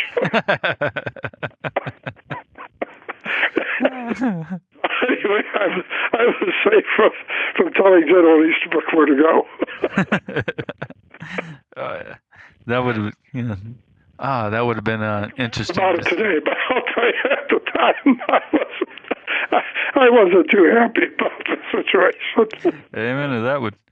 What was the look on the major's face? And he was like, "Corporal, you got a problem." That's what the look was. "Yeah, you got a problem, Corporal. I can't help you."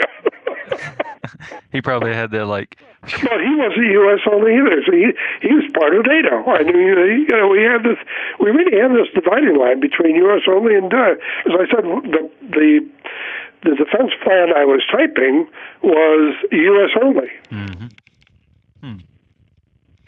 And I don't know how many copies of it, but every copy had to be hand typed. You couldn't make couldn't put it on a stencil because it would be you wouldn't have control over the copies. Over the copies, yeah, definitely. Because looking back at that's one of the things that I'm not surprised we didn't lose the Cold War with you know, just with especially with modern day technology. Yeah. Well, modern day technology is a disaster, I would think. Oh yeah. Because there, I mean, everything had to be hand typed. All the ribbons were destroyed. I mean, it was easy to. You're absolutely, yeah. The ribbon. I had a German torpedo typewriter. Was the name of the typewriter I had, and we in the lower reaches of the chateau where the dungeons were, and you could see where some of the old cells were. That's where the incinerator was, and I mean it was an old-fashioned kind of an incinerator of a furnace, and I used to burn tons of documents every week. Mm-hmm. Not tons, but a lot. Mm-hmm. Now everybody wants to shred things. I'm like, no. Well, shredding you can put it together again. Mm-hmm. And that's why it's like, back in the day of, basically throw everything in the fireplace. Yeah, everything, yep. And then stir up the ashes so that the papers were going to be completely disintegrated. Mm-hmm. When I had to burn, I mean, I literally had to burn, not only burn, but then stay there and use a poker to spread the ashes around so that it would really be disintegrated. Mm-hmm. Definitely. Wow. Anyway, that was my parting glance. No, that's a good story. Yeah. Especially the fact that, I mean, you've got all these people telling you, no, don't do it. Sorry. Yeah. And then like, give it to them. True. Mm-hmm. All right. Well, Pete, it has been an absolute pleasure talking to you. Hopefully we can get you down to the museum one day. But definitely thank you again for your time today. Well, I appreciate you taking all this time. My goodness, I mean, let's face it, it's much of a story, but it's different than some, I guess. Yeah. Well, and that's one of the things that a lot of people will say, well, I didn't do that much, but one of our main goals here at the museum and library is we truly want to get that personalized experience. Yeah. Because we actually had a gentleman in one time that was like, well, I didn't fight in the war, I didn't do this, I didn't do that. I'm like, but to get that personalized experience of what it was like, even beforehand, I mean, how many people can say that they went to, they had brothers and sisters, that went to, brothers and sisters that went to school with, members of the mafia that were friends with the brother of Al Capone, Right. All right, and then joined the army. And I mean, in the process of, you got to see what it was like in post-World War II Europe. And then, I mean, here you were actually getting to see what the plan was if the proverbial hit the fan. So yes, so that's true. You're right. Yeah. I did see that. I didn't like the result, though, I'll tell you. Oh yeah. Except to figure the Russians had to be worse than we were. Oh yeah. Yeah, and just like that, and but I mean the whole purpose is for us to especially as a historian, we can go back and look at it, because I mean you can look at blocks of history of okay, this is what this is what the big picture was, but on something like this, to get that actual essence of what it was like to live in live in that part of the world during that time frame and actually get that personalized experience, you really can't find that when you go back and look at history books. No, that's true. You're right about that. And that's one of the things that that's one of the reasons why we started this program, and the Colonel started it with the museum, is specifically so that we can capture that of the citizen, soldier, sailor, airman, Marine, even Coast Guard member, to get the essence of the story. So, but and we greatly appreciate your time today. Well, I certainly appreciate yours, Ted. And it's the first time I've really gone through all that at one time. You're right. But I do appreciate it. I thank you, and I really commend you all for doing what you're doing. No problem, and we thank you for your service, and we thank you for sitting down and telling us about it. It's I've thoroughly enjoyed it. I have actually thoroughly enjoyed our conversation. And especially just learning about you as well, sir. Well, thank you very much, Ed. You're very kind. But anyway, it's been a day. I guess I better let you get some lunch. All right, let you do that as well. Please enjoy yourself for the rest of the day, and let's hope that we get to meet in person whenever you make it down to the museum. Oh, great. Thank you, Ed. Outstanding.